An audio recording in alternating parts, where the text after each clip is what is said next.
Welcome, friends, to Breakfast in the Ruins, a Michael Moorcock flavoured podcast. The time has come, and was bound to come eventually, when we hit a true conjunction of the spheres. We spoke in part one of our discussion about the King of the Swords, the final volume in the first Corum trilogy, of how Mike was in a hugely productive period at the turn of the 70s, and how his approach to his fantasy novels was beginning to draw a number of threads together. Now, with the conclusion of the King of the Swords, these threads collide, as Corum's battle against the powers of chaos take a multiversal turn that leads beyond the 15 planes, and his long road leads him to the Vanishing Tower. Heroes will join forces, and gods will rise and fall. So join Simon, Miles and me as we juggle books and see what happens to the King of the Swords.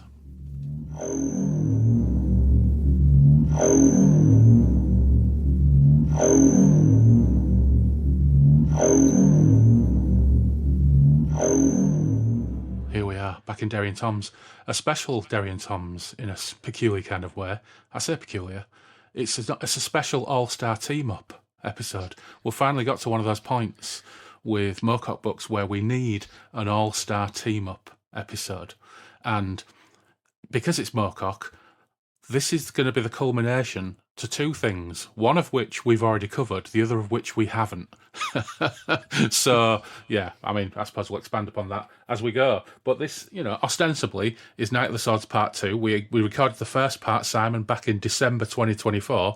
So, actually, by this podcast standards, 9 months could be worse. Welcome back.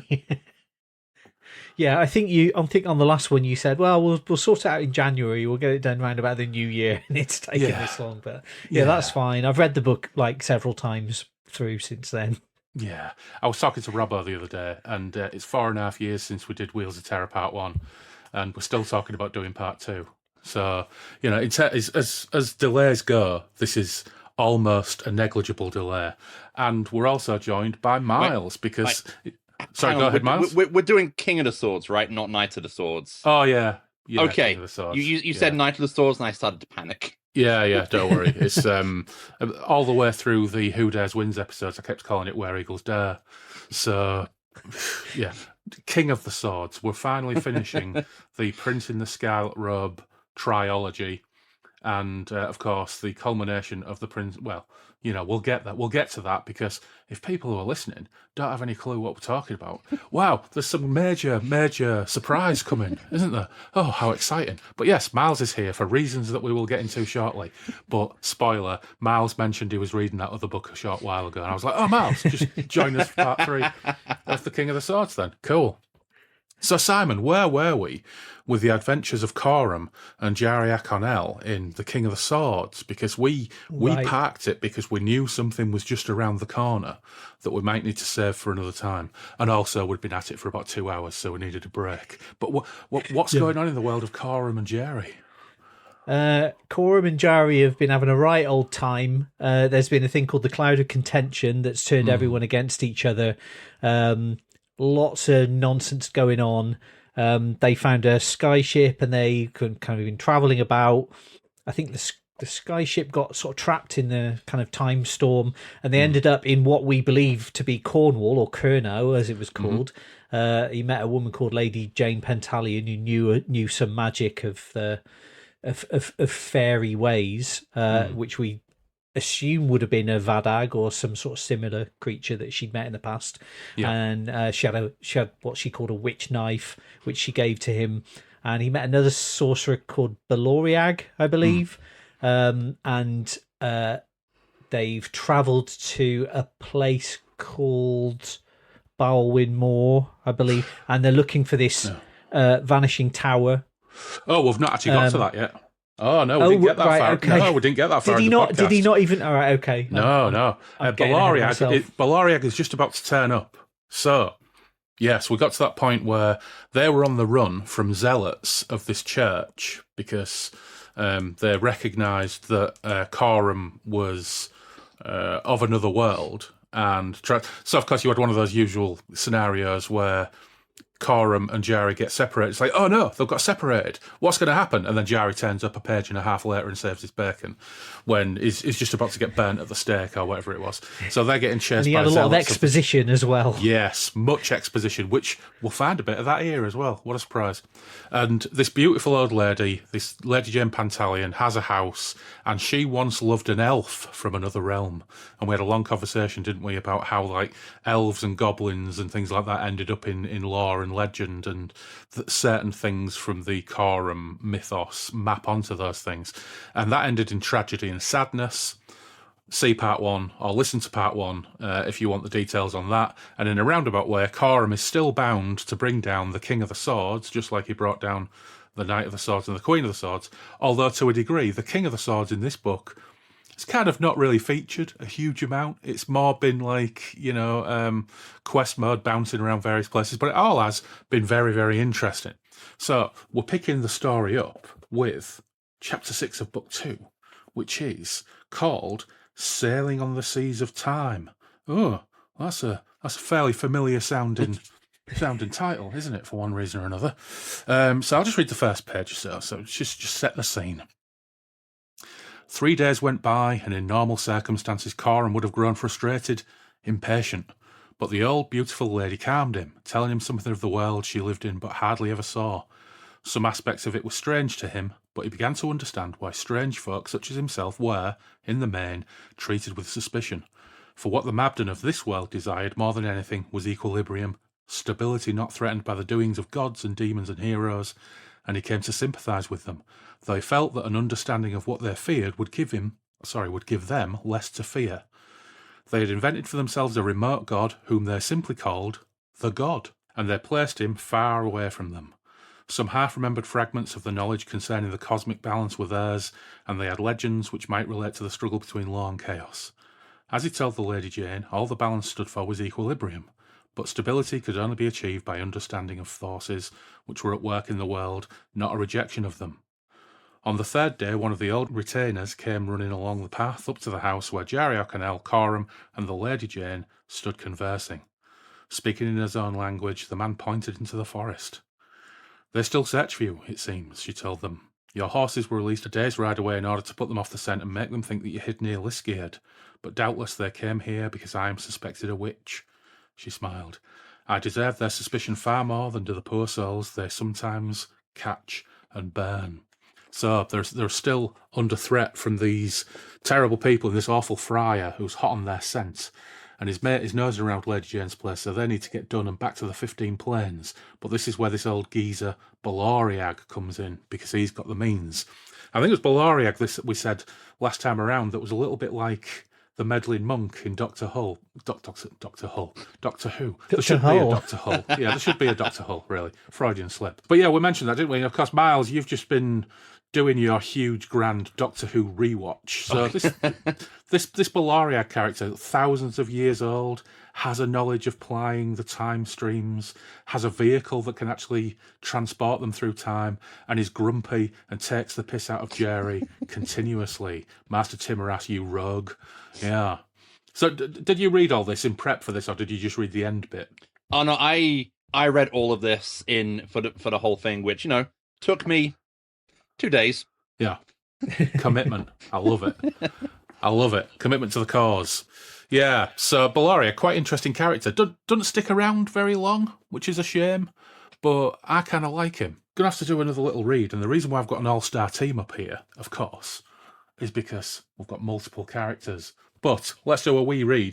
Corum went early to bed that night, for he felt unnaturally weary. The main fear was for Lady Jane, and he could not help but feel she had made too little of the incident. At last he slept, but was awakened shortly after midnight. It was Jerry, and he was dressed, with his hat upon his head and his cat upon his shoulder. The time has come to time. Who were, madam? Corum rubbed at his eyes, not understanding the dandy's remark. Baloriag is here. Corum swung himself from the bed. I will dress and come down directly. When he descended the stairs, he saw that Lady Jane, wrapped in a dark cloak, her white hair unbound, stood there with Jerry O'Connell and a small, wizened man who walked with the aid of a staff. The man's head was disproportionately large for his frail body, which even the folds of his priest's gown could not hide. He was speaking in a high, querulous voice. I know you, Timoras. You are a rogue. Ah, I am not Timoras in this identity, Baloriag. I am Jari R. Cornell. But still a rogue. I resent even speaking the same tongue as you, and only do so for the sake of lovely old Lady Jane. You're both rogues, laughed the old beautiful woman, and you know that you cannot help but like each other. I can only help him because you have asked me to do so, and because he may one day admit that he can help me. I have told you before, Baleriag, that I have much knowledge and hardly any skills. I would help you if I could, but my mind is a patchwork of memories. Fragments of 1,000 lives are in my skull. You should have sympathy for a wretch such as I. Bah! Baloriag turned his twisted back and looked at Corum with his bright blue eyes. And this is the other rogue, eh? Corum bowed. The Lady Jane requests me to ship you out of this age and into another where you will be less bothersome to her. I will do it willingly, of course, for her heart is too kind for her own good, but I do no favours for you, young man. You understand? I understand, sir. Then let us get about it. The winds blow through and may be gone again before we can set our course. My carriage is outside. Corum approached Lady Jane Pentalion and took her hand, kissing it gently. I thank you for this, my lady. I thank you for your hospitality, your confidence, your gifts, and I pray that you'll know happiness one day. Perhaps in another life, she said. Thank you for such thoughts, and let me kiss you now. She bent and touched his forehead with her lips. Farewell, my elfin prince. He turned away so that she would not see he had noticed the tears in her eyes. He followed the wizened man as he hopped towards the door. That's the end of Lady Jane Pentalion. I quite like that passage in that place. It's a nice break. This world, it's a shame they don't make, or it's a shame Moorcock didn't make more of it. I really like that almost contemporary Cornwall setting. It's really cool. Yeah, it's cool. But Baloriag's little boat is also quite cool. Nice description of the steering mechanism, sails made of light, which I'm definitely going to use in a game. And then they have this trip on the seas of time. More teasing of Jari by Baloriag. Say, Timoras, you rogue. Did we discuss the Timoras thing?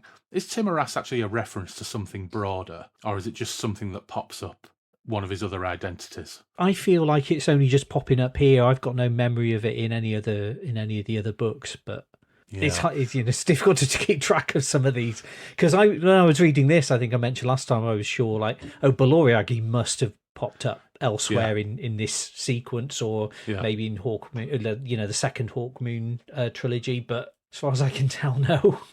Yeah, it's another example, isn't it, of Moorcock is writing these things at such a pace, because there's a little exchange when he gets them where they're going, and he says, there's a reason why I can cross certain barriers but not cross them in reverse. And if you ever visit this land again, all I ask from you in return is information about why that might be the case. And Corum says, oh, yeah, no problem. Yeah, we'll let you know. And then you just never hear him again. It's like a little planted seed, like the bullet in History of the Rune Staff. It's a little thing that's planted and never, ever returns, never comes back, just because Mike's an ideas machine. He's throwing these things down, thinking, maybe I'll revisit this at some point in the future. Although, of course, we might get to the point where we read, I don't know, The Quest for Tanelorn or The Champion of Garethorn, and Baloriag might pop up. Who knows? We'll find out in one guise or another. But he drops them off. They arrive in the Land of Tall Stones, which is a place for tall stones. But there are also some holes, and it's all nice set dressing, but not really important. But the next bit is, by gum. So he's dropped them off there, and we get a little bit of exposition. Baloriag allowed them to disembark from his tiny craft. Corum looked around him at the rather bleak landscape. Everywhere he looked, he saw in the distance tall columns of stone, sometimes standing singly, sometimes in groups. The stones varied in colour, but had plainly been put there by some intelligence. What are they? Baloriag shrugged. Stones. The inhabitants of these parts raised them. For what purpose? For the same purpose that makes them dig deep holes in the ground, as you will discover those as well, to pass the time. They cannot explain it any other way. I understand it is their art, no better or worse than much of the art one sees. I suppose so. And now perhaps you will explain, Master Baloriag, why we have been brought here. This age corresponds roughly with the age of your own 15 planes. The conjunction comes soon, and you are better here than elsewhere. There is a building which is occasionally seen here, and which has the name in some parts of the Vanishing Tower. It comes and goes through the plains. Timoras here knows this story, I'm sure. I know it, but this is dangerous, Baleriag. We could enter the Vanishing Tower. and never return. You are aware that... I'm aware most things about the tower, but you have little choice. It is your only means of getting back to your own age and your own plane. Believe me, I know of no other method. You must risk the dangers. As you say, we will risk them. Here, Baloriag offered him a rolled sheet of parchment. It is a map of how to get there from here. A rather rough map, I'm afraid. Geography was never my strong point. We are most grateful to you, Master Baloriag. I want no gratitude, but I do want information. I am some 10,000 years away from my own age and wonder what barrier it is which allows me to cross it one way but not the other. If you'd ever discover a clue in answer to this question, and if you, Timoras, ever pass through this aging plane again, I should want to hear of it. I will make a point of it, Baleriag. Then farewell, both of you. This is why I think he's very, very meddling monk sort of time lordy, isn't he? Like 10,000 years away from his own time, traveller in time and space. Yeah, fascinating. That's definitely a seed for a future story that we don't get. Absolutely. Listeners, answers on postcards, because we haven't got round to it in our reread and we've not read some of these books for 30-odd years. Does Baloriag turn up again at any point? And Miles, why didn't Baloriag turn up in The Coming of the Terraphiles? Because we can only make it. We can only stretch it out to 4 episodes. Oh yeah, we did 4, didn't we? Oh yeah, fair play. Yeah. So really, this could be like The Coming of the Terraphiles Part 5 if Baloriag had been in it, wouldn't it? But it isn't. Once more, the peculiar sail appeared and filled with the unfelt wind, and then the little ship and its occupant had faded. Corum stared thoughtfully at the huge, mysterious stones. Jerry had unrolled the map. We must climb down this cliff until we reach the valley. Come, Prince Corum. We had best start now. They found the least steep part of the cliff and began to inch their way down. They had not gone very far when they heard a shout above them and looked up. It was the wizened little man, and he was hopping up and down on his stick. Corum! Timoras, or whatever pseudonym you're using. Wait! What is it, Master Baloriag? I forgot to tell you, Prince Corum, that if you find yourself in extreme danger or distress within the next day, and only the next day, go to a point where you see a storm which is isolated. Do you hear? I hear, but what... I cannot repeat myself. The time tide changes. Enter the storm, take out the witch knife given to you by the Lady Jane, hold it so it traps the lightning, then call upon the name of Elric of Melniboné, and say that he must come to make the 3 who are one. The 3 who are one. Remember that. You are part of the same thing. It will be all you need to do for the 3rd, the many-named hero, who will be drawn to the 2. Who told you all this, Master Baleriag? Oh, a creature. It does not matter who told me, but you must remember that, Prince Corum. The storm, the knife, the incantation. Remember it. I will remember. Farewell again. And Baloriag stepped back from the cliff top and was gone. They climbed down in silence, too intent on finding holes in the rock face to discuss Baloriag's peculiar message. What? What? The Vanishing Tower? So, of course, you're reading this in 1971 when it's come out. And if you're a massive Moorcock fan, you've just read The Vanishing Tower the year before, because Vanishing Tower came out in 1970. So you've got this huge whammy of, okay, if you read the Eternal Champion novels, you've had your little italicized bits where Ericos is having a dream going, oh, woe is me. I was Elric, I was Corum, I was Jeff Big Boots and Derek Thribbleweight and everything else. So you've had these little bits in italics, but this is the first time there's ever been any kind of suggestion that Elric is going to appear in another of Moorcock's heroes' novels. So this was kind of big news, wasn't it? Reading this at the time in the 80s, I mean, I can't remember whether I read this before Sailor on the Seas of Fate or after, or which one I read first. Whether was it The Vanishing Tower, was it the Corum stories?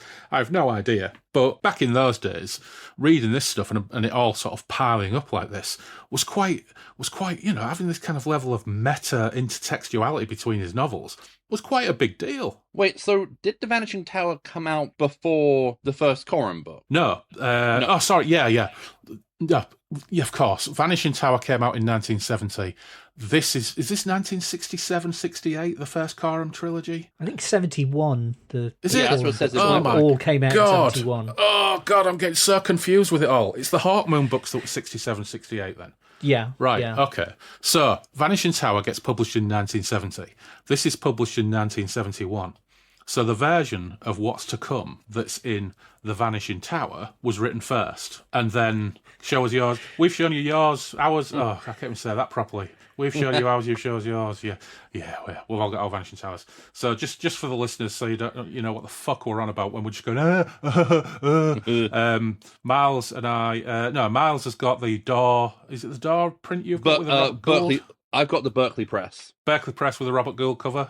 Yep. And Simon and I have got the Granada or Panther, depending on when it was published, one with the Michael Whelan cover. With the Grafton 1983, this one. 83, oh, what's mine? Mine is... But I think Grafton. your cover is the one used on the Door edition. Right, Yeah. okay.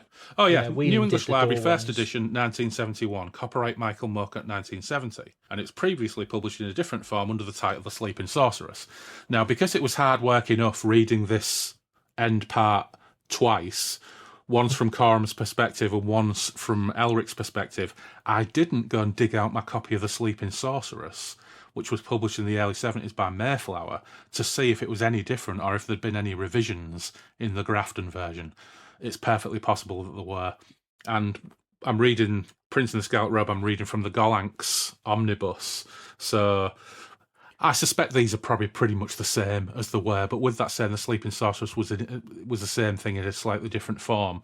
I'm now questioning myself. So actually, for the end notes for the outro for this podcast, I might have to go and check out the Sleeping Sorceress and see if there are any other differences.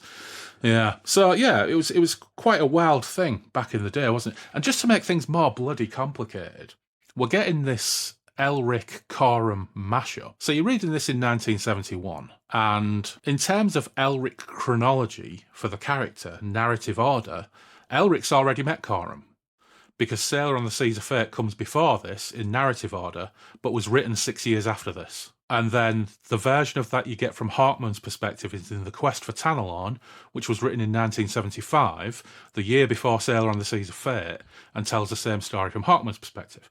So it's all a bit of a head fuck, isn't it? Yeah. It's very, very hard to keep track of. I think a lot these days, a lot of us as nerds and as collectors really want all this stuff like worked out, the chronology exact, and getting it exactly right and making sure we get the right order. But I think at the time, I mean, even when I was growing up in the 80s, like comics and things, you'd never read issue 1. You'd always come into it like issue 48 and then try and work out what was going on. And like it wouldn't necessarily have been like that all of the Corum books would have been available wherever you were. Because I remember when I was first getting into these books, there were some you just couldn't find, and they weren't rare. You know, like The Weird of the White Wolf wasn't like unpublished for any amount of years.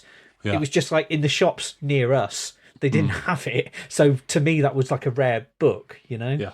And like for a long time, I couldn't get hold of the first Elric book because I don't think Grafton Granada were able to publish it, and they were all the ones that were current. And I think I found a really old edition in the library, but it was like you were making up this patchwork in any number of different ways. So I think Moorcock must have been aware of that, and he wasn't catering to an audience that was studiously following these things one by one. It's like, oh, here's a bit of one, here's a bit of another. Oh, I don't think Moorcock gave a rat's ass. That's how I'm did he? imagining it. Yeah, I didn't give a rat's ass. When he's writing Sailor on the Seas of Fate, because there is a reference in here, I think, and this is when we'll get to how incredibly world-shatteringly cataclysmic the reason for the three heroes coming together is to combat a sartorially challenged handsome dwarf in a tower with some D&D random table constructed monsters. We'll get to that shortly. But chaos beasts. Yeah, that's right. Yeah. Roll on the 4 tables, construct your chaos beast. It's a fascinating thing because it does say that, you know, Jairus says, "Oh, this is such an important thing. It can only happen once or twice in all of eternity." So the other time it happens is in Sailor on the Seas of Fate, which I think in Sailor on the Seas of Fate it is maybe something of a reaction to his writing of this. Maybe people did say it was a little bit underwhelming that. So next time he turns him into a 4-piece Megazord, and you know, it's all a little bit more psychedelic and extravagant. But anyway, we're getting ahead of ourselves. It's kind of funny. I thought of this as like a proof of concept for Sailor on the Seas of Fate. Yeah. Oh no, it was kind of funny because when I read Sailor the Seas of Fate way back in like 2002, I didn't know that I was basically seeing the quest for Tanalorn from Elric's perspective. So when I finally got to reading the quest of Tanalorn, I'm like, I've seen this, or I've read this already. This is kind of underwhelming. The thing I found funny from having in the last month, I just kind of read all the main Elric books. I feel really sorry for Corum, because each time he runs into Elric has no clue what is going on. And he's just kind of standing around going, huh? What? Yeah. I don't understand. And I swear, by Sarah sees a fake, Elric turns up and Corum goes, oh, Jesus Christ, it's this asshole again. Yeah. Is this vacant tit? There's a couple of really good bits when you read in each version, and the dialogue's all exactly the same, but you'll just get a little bit ahead of a paragraph saying, Corum felt really sorry for the confused Elric and laid it out on a fucking plate for him in idiot-proof speak. Yeah. Anyway, we've not got there yet. Oh, that's to come.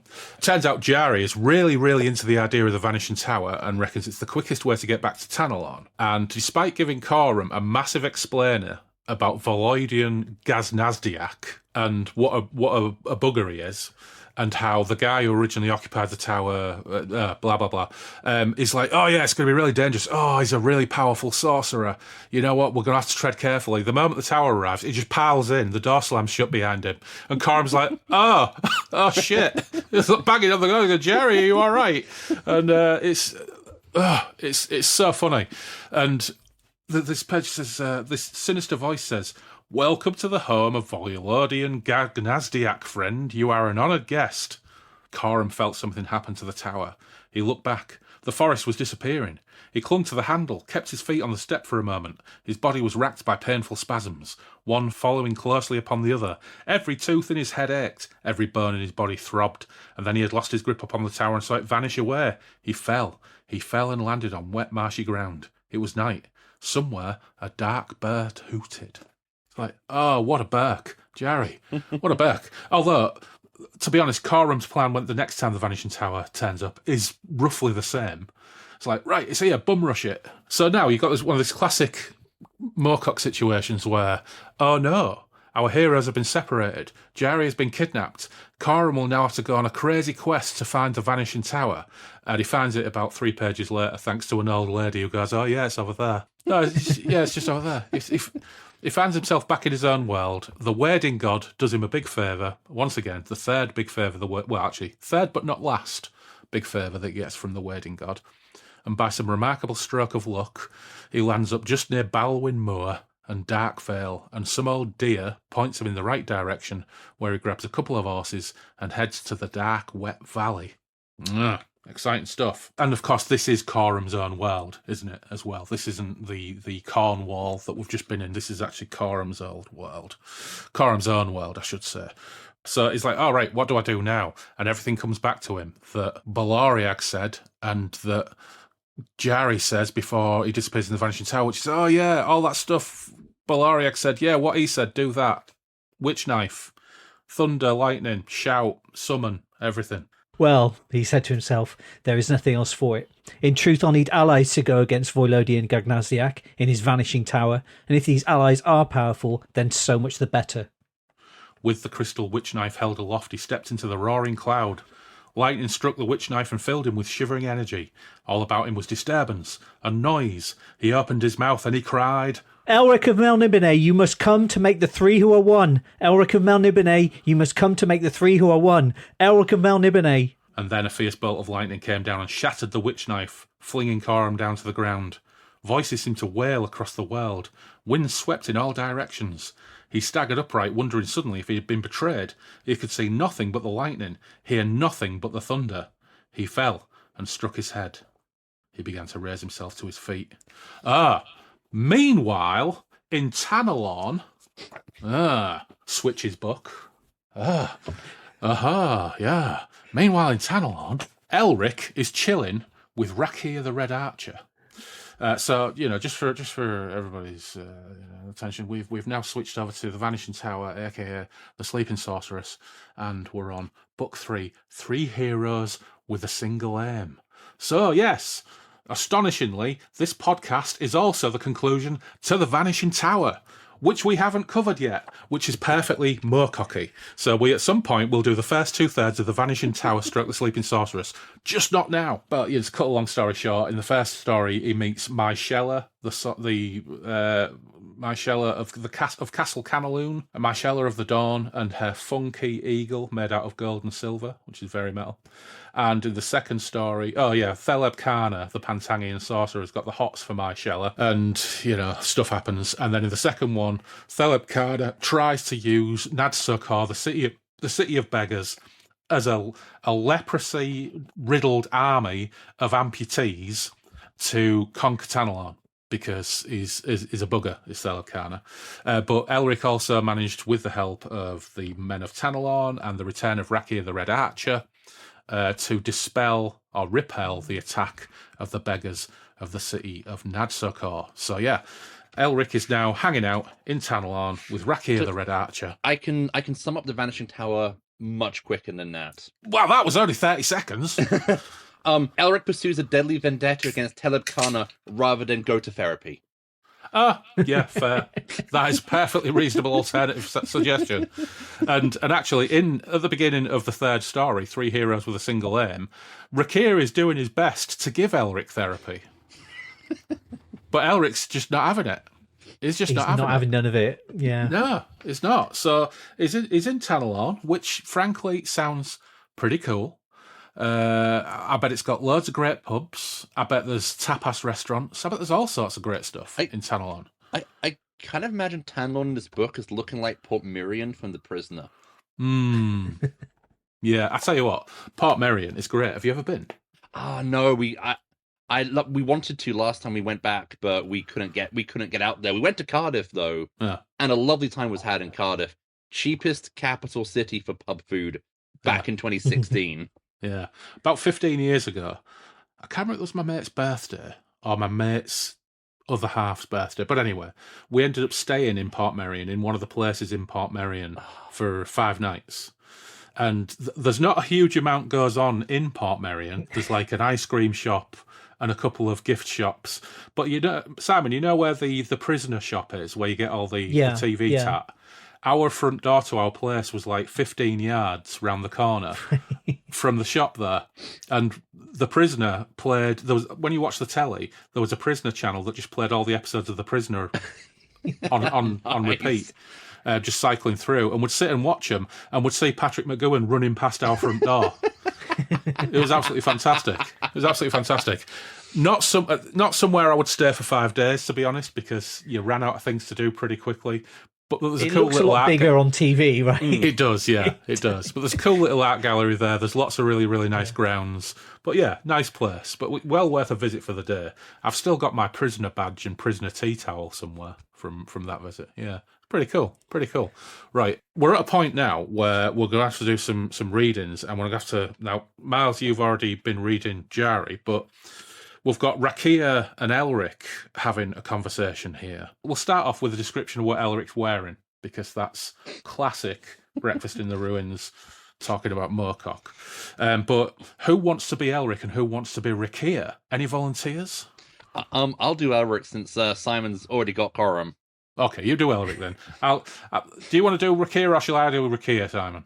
I'll do Rakia. I feel like... he's always described as having quite a big nose, so that. All right, fair. Okay, let's go then. So, page and a half in, we'll go from Elric War to the chapter end. So, I'll be the narrator, and you can be Rakia and Elric. Elric wore a simple white shirt and breeches of heavy black silk. He had a band of the same black silk tied around his head to keep back the mane of milk-white hair which grew to his shoulders. So he's like Elric's wearing like an Alice band. That's pretty cool, isn't it? That's pretty metal. That's pretty 80s metal. It sounds like something out of Crimson Glory. Yeah. His crimson eyes were downcast as he paced, and he did not look at Rakia at all. Rakia was unwilling to intrude upon his friend's reverie, and yet he hated to see Elric as he was now. He had hoped that Tanelon would comfort the albino, drive away the ghosts and the doubts inhabiting his skull, but it seemed that even Tanelon could not bring Elric tranquillity. At last, Rakia broke his silence. It has been a month since you came to Tanelon, my friend, yet still you pace, still you brood. Elric looked up with a slight smile. I brood. Forgive me, Rakir. I am a poor guest. What occupies your thoughts? No particular subject. It seems that I cannot lose myself in all this peace. Only violent action helps me drive away my melancholy. I was not meant for Tanelorn, Rakir. Apparently I'm voicing violent Elric like a Welsh Neil from the Young Ones. Violent action, or the results of it, produces further melancholy, does it not? It is true. It is the dilemma in which I live constantly.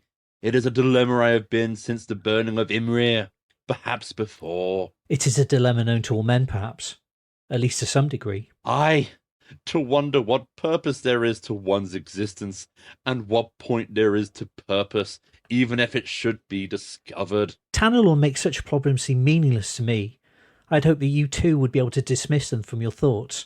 Will you stay on in Tanelorn? I have no other plans. I still thirst for vengeance against Telebkana, but now I have no idea of his whereabouts. And as you or Moonglum told me, Telebkana is sure to seek me out sooner or later. I remember once when you first found Tanelorn, you suggested that I bring Cimmeril here and forget Milnibene. I wish I listened to you then, Rakir, for now I think I would know peace and Cimmeril's dead face would not be infesting my nights. You mentioned this sorceress who you said resembled Cimmeril. My Shella, she who was called Empress of the Dawn. I first saw her in a dream, and when I left her side, it was I who was in a dream. We served each other to achieve a common purpose. I shall not see her again. But if she... I shall not see her again, Rakir. As you say. Once more the two friends fell silent, and there was only birdsong and the splash of fountains in the air as Elric continued his pacing of the garden. Some while later, Elric suddenly turned on his heel and went into the house, followed by Rakir's troubled gaze. When Elric came out again, he was wearing the great wide belt around his waist, the belt which supported the black scabbard containing his rune sword, Stormbringer. Over his shoulder was flung a cloak of white silk, and he wore high boots. I go riding. I will go by myself into the sighing desert, and I will ride until I am exhausted. Perhaps exercise is all I need. Be careful of the desert, my friend. It is a sinister and treacherous wilderness. I will be careful. Take the big golden mare. She's used to the desert, and her stamina is legendary. Thank you. I will see you in the morning, if I do not return earlier. Take care, Elric. I trust your remedy is successful, and your melancholy disappears. Rakir's expression had little of relief in it as he watched his friend stride towards the nearby stables, his white cloak billowing behind him like a sea fog suddenly risen. Then he heard the sound of Elric's horse as its hoofs struck the cobbles of the street, and Rakir got to his feet to watch as the albino urged the golden mare into a canter and headed for the northern wall beyond which the great yellow waste of the Sighing Desert could be seen. Moonglum came out of the house, a large apple in his hand, a scroll under his arm. "Where goes Elric, Rakir?" He looks for peace in the desert. Moonglum frowned and bit thoughtfully into his apple. "He has sought peace in all other places, and I fear he'll not find it there either." Rakir nodded his agreement. But it is my premonition he'll discover something else, for Elric is not always motivated by his own wishes. There are times when other forces work within him to make him take some fateful action. You think this is such a time? It could be. So, Elric's 24 or 25 at some point. He's been adventuring with Moonglum for a year or two. This spell in Tanelorn, obviously, as was said, the culmination of the events in the novel, Sleeping Sorceress, stroke the Vanishing Tower. And we had that little extract from the Chronicle of the Black Sword at the beginning of this. Elric, of all the manifestations of the Champion Eternal, was to find Tanelorn without effort. And of all those manifestations, he was the only one to choose to leave that city of myriad incarnations. The Chronicle of the Black Sword. Now, he could have just been chilling with a Red Archer, but instead he sods off into the desert, seemingly to croak, because he said, my Shella, she was no Cimmeril, but I won't see her again. And a couple of days in the desert, almost starving to death, almost dying of thirst. Who turns up? Who's the first person he sees? Well, it's my Shella, the sleeping sorceress herself. So, in typical Elric stroke Moorcock fashion, it's like, ooh, yeah, this could go terrible ways. I'll never see that woman again, and there she is, to give him a quest. basically. He got weaker and weaker, and he travelled, and he works from a delirious fugue to find her there with her big, awesome, heavy metal eagle of gold and silver, which is very cool, by the way. And she engages in a massive, multi-page exposition dump. Goes on for about 4 pages, telling him that Theleb Kana, the irritating Pantangian sorcerer, is still super miffed with Elric, even more so since his schemes were thwarted. He's been rooting around in the Forest of Truce, not to be confused with the Forest of Trews, that Purple Town's Breek specialist haberdashery. The Forest of Truce, to dig up some ancient grimoires and other bits and pieces of weirdness, and he's done it pretty successfully. And she says, Truce itself has lasted since the age of the doomed folk, and these were people who had many great inventions and means of preserving their wisdom. They showed him the means of causing a rupture in the division which separates one plane of Earth from another. This knowledge of the other planes is largely mysterious to us. Even your ancestors only guessed at the variety of existences in obtaining what the ancients termed the multiverse. And I know only a little more than you do. The lords of the higher world can, at times, move freely between these temporal and spatial layers, but mortals cannot, at least not in this period of our being. And he has powerful allies in the Chaos Lords. The Lords of Entropy league themselves with him as they would league themselves with anyone who was willing to be the means of destruction of those who dwell in Tanalorn. So, as usual, the Lords of Chaos and Theleb Kana have got a massive hard-on for the people of Tanalorn. Why? I've no idea. Probably just jealousy. They're probably those liberal woke Tanalornians. I'm going to send the National Guard in. It's a hotbed of moida. Yeah, absolutely terrible. But yeah, they hate Tanalorn, don't they? There's also this massive chunk where they're recognising that Elric is too remote and emo for them to ever get it together for good. And she's like, I know I'm no Cymoril. And he's like, yeah, that's right. You're not a Cymoril. But, which is, typical Elric, isn't it? She's like, yeah, you're not, no. But finally, he does actually say, oh, God, all right, I'll sort this mess out. Sorry to step on your toes, Miles, but rather than saying, oh, it's on page whatever, actually, you're doing a really good job of reading Elric, so you read it. Just towards the end of that chapter, 148 in mine, he scowled, once more I am burdened with.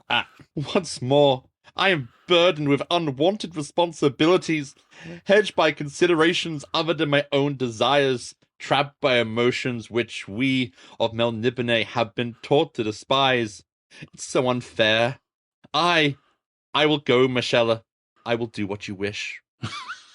It's like, once again, oh God, all right, I'm doing it, aren't I? Then he gives her a cry snog. He cries and snogs her, tears weeping down his face. Absolutely perfect. I'm sorry, I'm just imagining he's just giving her the most awkward, unwanted, wet, 15-year-old emo snog. Yeah, I mean, it doesn't really say. Well, let's have a look. She gave him a lingering look, and suddenly he had stepped forward, seized her, kissed her while tears flowed down his white face and mingled with hers. It doesn't say whether she's in tears of distress or whether she's just crying out of sympathy. I know when you read things like The Fortress of the Pearl and Revenge of the Rose, Elric is a much more interested, textured character, but there is part of me that just loves this Elric, this 24-year-old, oh, God, really? Do I have to? Kind of Elric.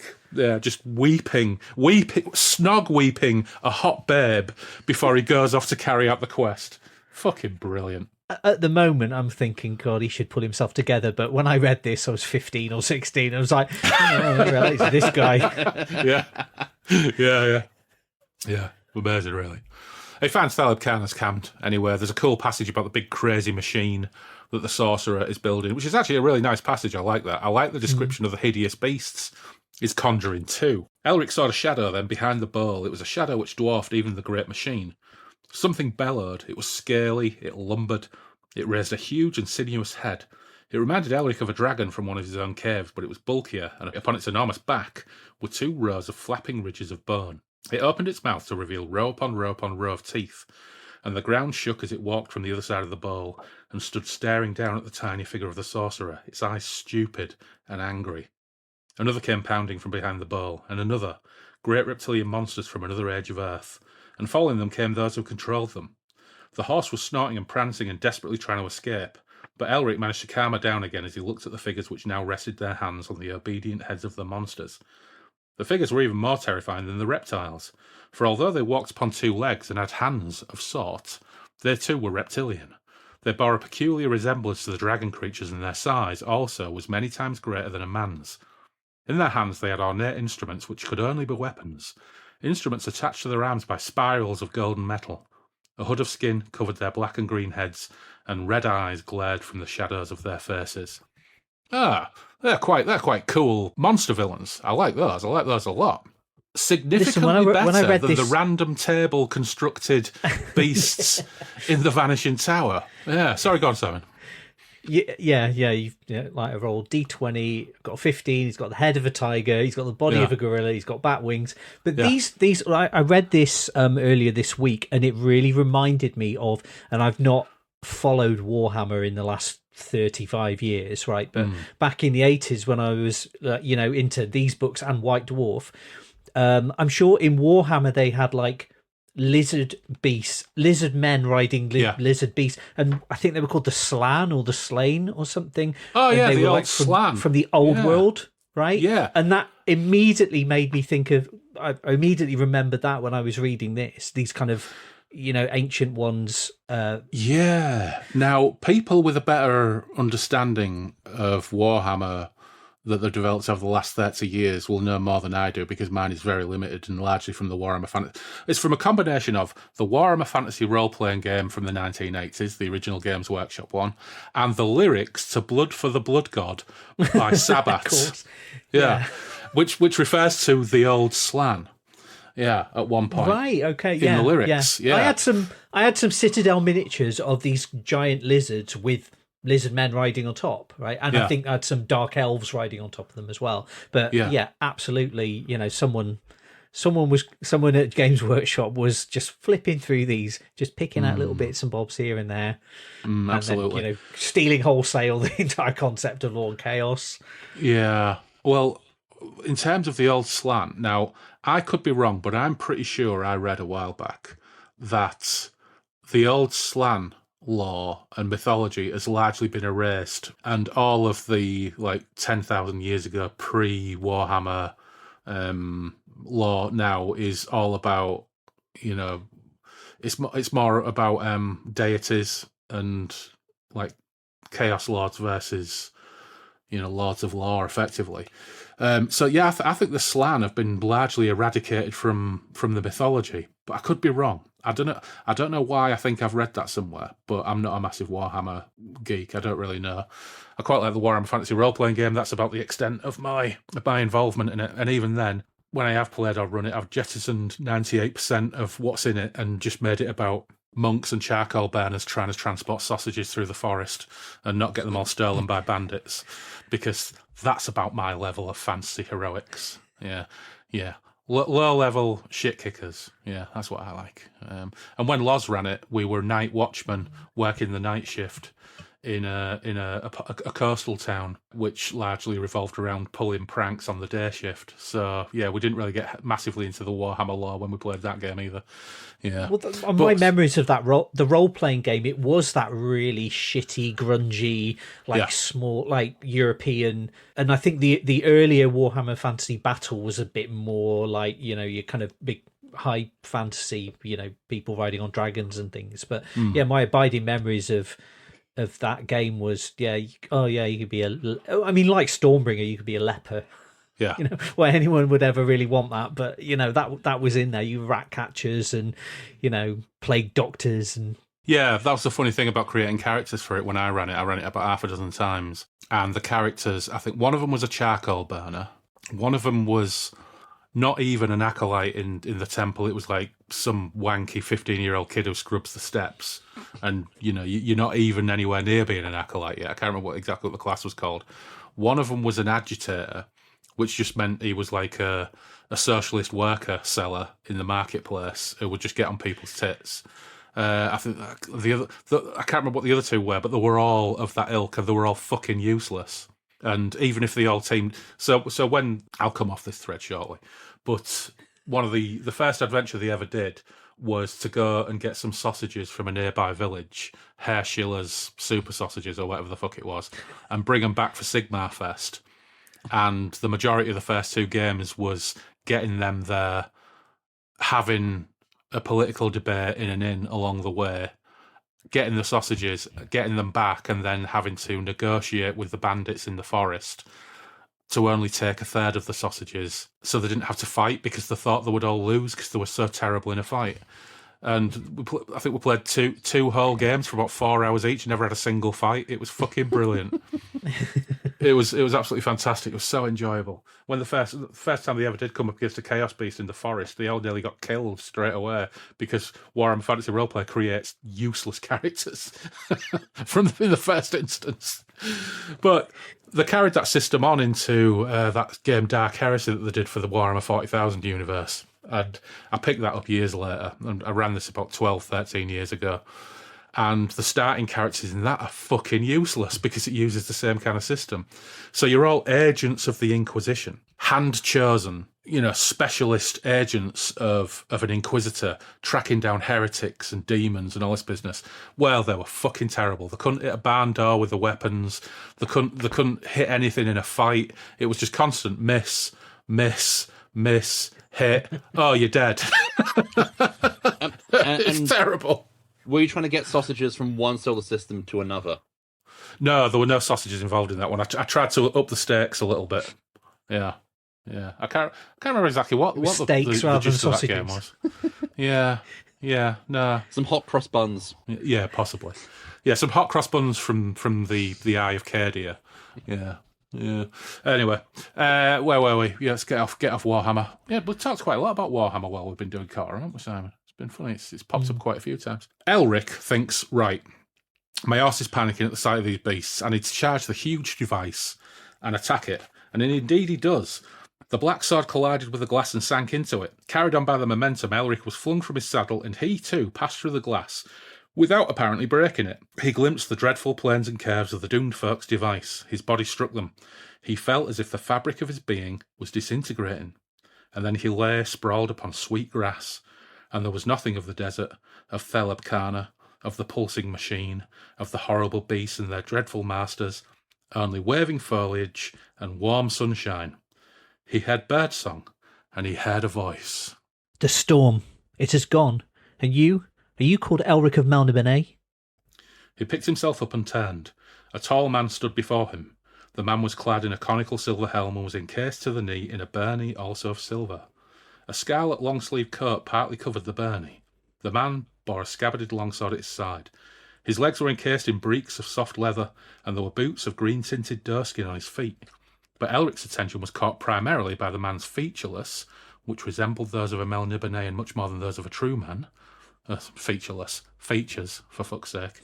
And the fact that he wore upon his left hand a 6-fingered gauntlet encrusted with dark jewels, while over his right eye was a large patch which was also jewelled and matched the hand. The eye, not covered by the patch, was large and slanting, and had a yellow centre and purple surrounds. I am Elric of Melniboné. Are you to thank for rescuing me from those creatures Thelebkana summoned? The tall man shook his 'Twas head. I that summoned you, but I know of no Thelebkana. I was told that I had only one opportunity to receive your aid, and that I must take it in this particular place at this particular time. I'm called Corum Jalian Earcy, the prince in the scarlet robe, and I ride upon a quest of grave import. Elric frowned. The name had a half-familiar ring, but he could not place it. He half recalled an old dream. Where is this forest? It is nowhere on your plane or in your time, Prince Elric. I summoned you to aid me in my battle against the Lords of Chaos. Already I have been instrumental in destroying 2 of the sword rulers, Arioch and Jeanbarg. But the third, the most powerful, remains. Arioch of Chaos and Jeanbarg? You have destroyed 2 of the most powerful members of the Company of Chaos. Yet, but a month since I spoke with Arioch. He is my patron. He... There are many planes of existence. In some the Lords of Chaos are strong. In some they're weak. In some I've heard they do not exist at all. You must accept here that Arioch and Jeanbarg have been banished, so they effectively no longer exist in my world. It is the third of the sword rulers who threatens us now, the strongest, King Mabelode. In my plane, Mabalobe is no stronger than Ariok and Zionbarg. This makes a travesty of all my understanding. I will explain as much as I can. For some reason, fate has selected me to be the hero who must banish the domination of chaos from the 15 planes of Earth. I'm at present travelling on my way to seek a city, which we call Tanalorn, where I hope to find aid. But my guide is a prisoner in a castle close to here, and before I can continue, I must rescue him. I was told how I might summon aid to help me effect this rescue, and I used the spell to bring you to me. I was to tell you that if you aided me, then you would aid yourself, that if I was successful, then you would receive something that would make your task easier. Who told you this? A wise man. So it's really fascinating reading this in the two different versions, because for the most part they are exactly the same in terms of dialogue, but they're just little bits and pieces, like saying Corum realised that Elric was not as familiar as he was with the structure of the multiverse, and the albino was frowning, and Corum feared that the willful prince would choose not to aid him after all. And Corum drew a deep breath. I will explain, he said. So it's Corum's like, oh, this guy's an idiot. This guy's an idiot. I'm going to explain everything to him. The arrival of Ericos is interesting as well, as this is the origin of him being depicted as black. It's quite a common thing now. It's out there, you know, Ericos being a black character. But it's quite fascinating, because they have this little travel, and they do travel together, and you get this little bit where Ericos turns up to see this huge jet black warrior. It says he was jet black with a huge, heavy, handsome head, covered by the snarling mask of a snarling bear, its pelt going down his back. The mask could be used for a visor, Corum thought, but was now pushed back off the face armour, which was also black, and like Elric, he had a great black-hilted sword in a black scabbard. The pair of them made Corum feel almost gaudy in comparison. The Black Warrior's horse was not black, it was strong, tall roan, a war horse. Hanging from his salad was a great round shield. The man did not seem pleased to see them. Rather, he was horrified. So he's a little bit freaked out by all of this. And, you know, he sort of, as usual, because he's Ericos, he sort of recognises things. He understands who these two are. Elric is super freaked out by the fact that this guy recognises him.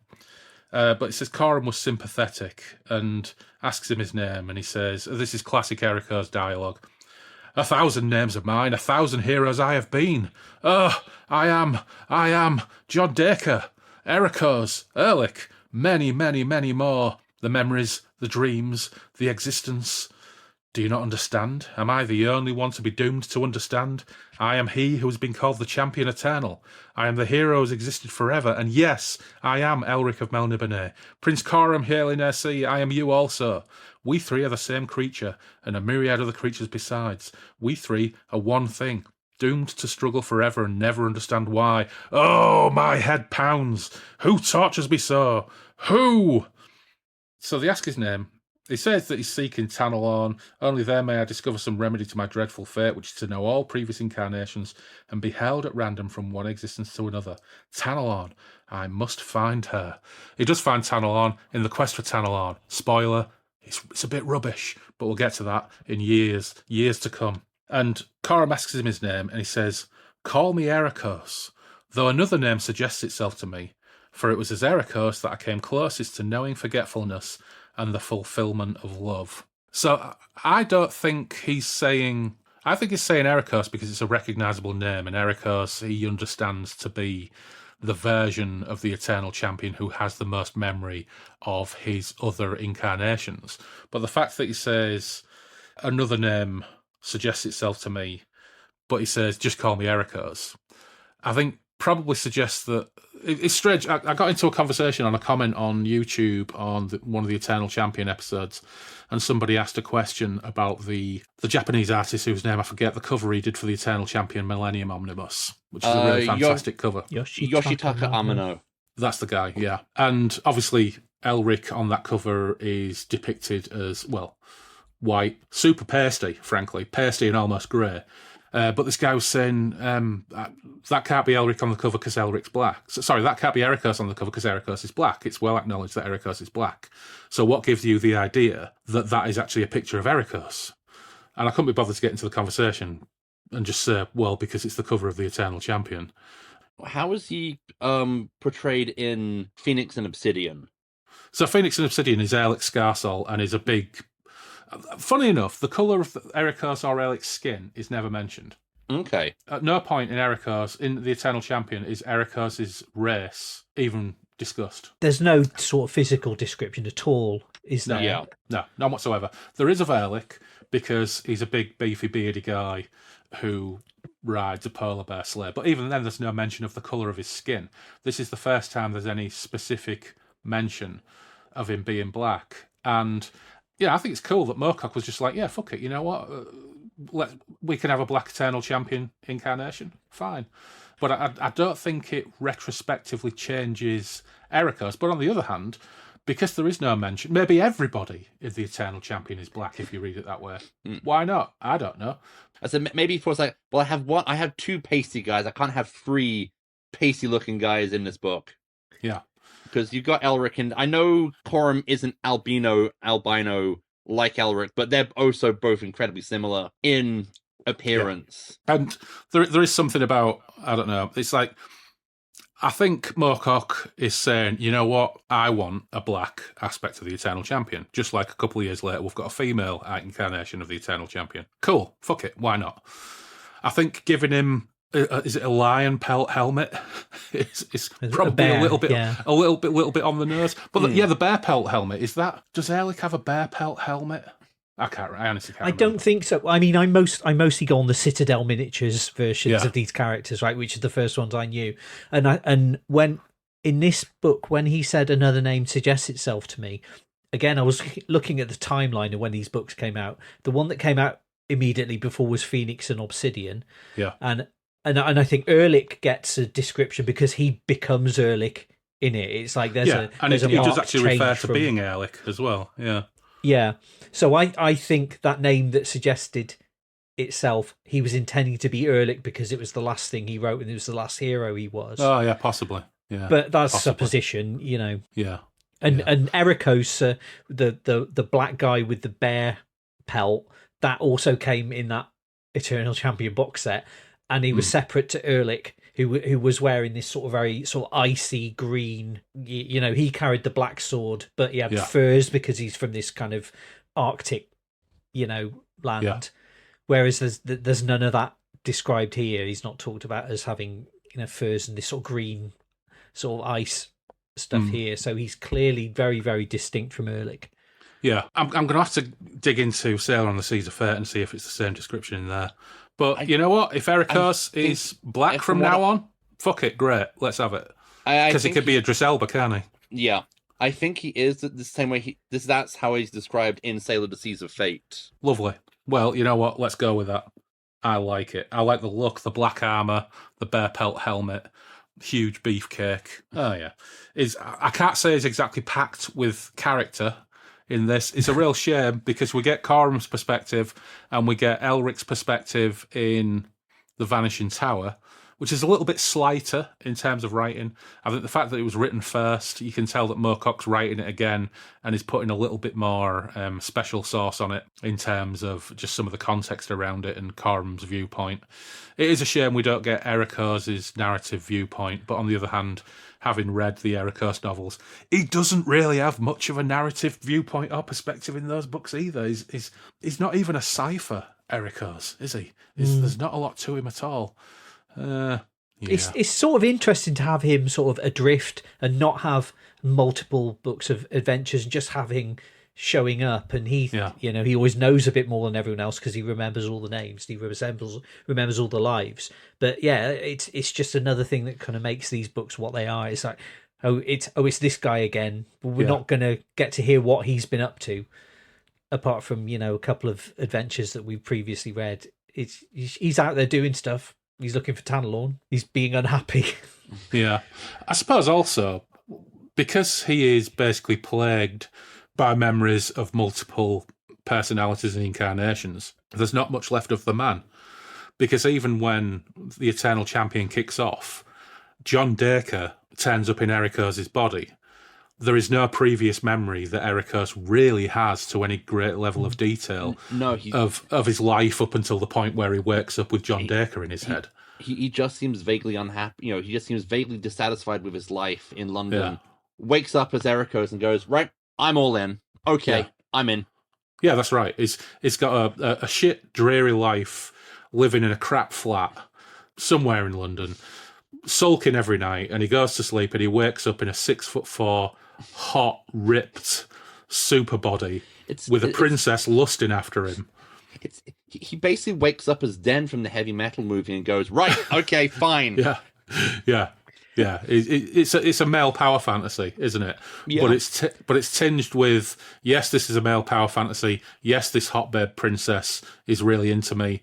However, I am having to wage genocide in order to make all of this work, and her dad's a bit of a wanker. Yeah, she's hot but a bit vacuous. He's a wanker, and I've got to commit genocide on their behalf.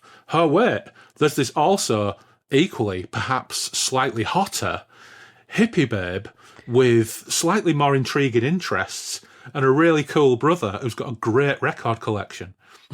And it's like, oh, right, okay, I will commit genocide the other way instead. That's Eriko's, isn't it? You know. Yeah. Hermesad and her brother had a better record collection. I don't know. It seems from both the Eternal Champion and Eriko and Phoenix and Obsidian, Eriko's is the incarnation of the Eternal Champion who basically just has to commit genocide after genocide in whichever world he turns. I can't remember if the Flowers of Hell, the Something of Heaven, the graphic novel by Howard Chaykin, ends with a massive genocide. I know it ends with a lot of pissing because the angel creatures piss acid. I don't think he's Eriko's in that, is he? Is he Prince Flamadan, or is that Dragon with a Sword? That's right. I think he's Clen of Clengar. Clen of Clengar, yeah. So even then, it's technically not Elric. Is another? Sorry, technically not Eriko. Fucking hell, this is confusing, isn't it? Ugh. Yes, it's all very confusing, but the narrative continues anyway, with Knight of the Swords being a little bit more detailed outside of the dialogue, but we like those little POV bits. And Corum has this ace bit where he concludes that he doesn't really like his alternate incarnations at all, because they're a bit heavy as company. That's very Doctor Who. Yeah. Because whenever different incarnations of the Doctor meet each other, they immediately just hate themselves. I love that bit. Corum found his two companions rather heavy company after Jerry, and he felt a certain dislike for them, perhaps because they were so much like himself. Yeah. Yeah, see how it feels, Corum? See what Jerry has to put up with all the fucking time? That's what it should have been, because Corum is not a light, airy person. No, he isn't. He isn't. You know, Elric has just told the story about how he killed Cimmeril for the 5th time that evening. Yeah. Fucking put a sock in it, Elric. Meanwhile, Hawkmoon is just feeling left out and single tear. He's like, why wasn't I included in this? You know? Oh, he'll get his chance. He gets his day. I do seem to remember from reading the Hawkmoon version of Sailor on the Seas of Fate that the differences in the narrative are a little bit more pointed in Hawkmoon thinking Elric's a bit of a wanker. But it's a long time since I've read it. I'm hoping it's how I remember it, although my memory is probably embellished that a little bit. I think it's anyway, like that comment about the dislike because everyone else seems so heavy. I'm sure I remember that. It's one of the bits I loved from rereading Sailor of the Seas of Fate is Elric going off on how no master dominates his destiny, and just Corum, Eriko's, and Hawkmoon are described as smiling the same enigmatic smile. Yeah. That's what you want them all just giving each other a side eye, don't you? While Elric's talking. Yeah. Look at this moody wanker. Yeah, I mean, if to be honest, if Hawkmoon is doing that, Hawkmoon of all people, when Hawkmoon is bullying you, just quit now. Yeah, they're like, oh, you're only on your 2nd book, right? Yeah, okay. Well, get back to us when you've had a trilogy and a quadrilogy and have a jewel in my head. When you get a jewel in your head, you can start bitching. They find their way to Darkvale anyway, and there's a nice little description of the ruins of Darkvale before Chaos came against it, which is quite nice. All twisted and warped as if they had become liquid and then turned solid again. And Corum searches the most likely spot where they find it and comes to a pit which seems freshly dug. And it's like, oh, right, yeah. So this is where it's going to turn up. We must wait. And they say, wait for what? He says, it's going to turn up at no particular time. And then as soon as we see it, we must rush it and attempt to enter it before it vanishes again. So the entire plan is, it appears, we bum rush it. which is exactly what Jari did, and that went down. That worked so well. That worked out so well. And it does appear... I could just envisage running this as a game scenario. The players will discuss tactics for an hour and then conclude, yeah, we'll just bum rush it when it arrives. Yeah. But they'll discuss that for an hour and eat 14 packets of Doritos and before they actually come to that conclusion. Have you ever seen the old Leroy Jenkins video? Because it's essentially it's from a war. I think it's Warcraft. And you have a whole party of people who are discussing in very intricate detail about storming the room with the fucking monsters in.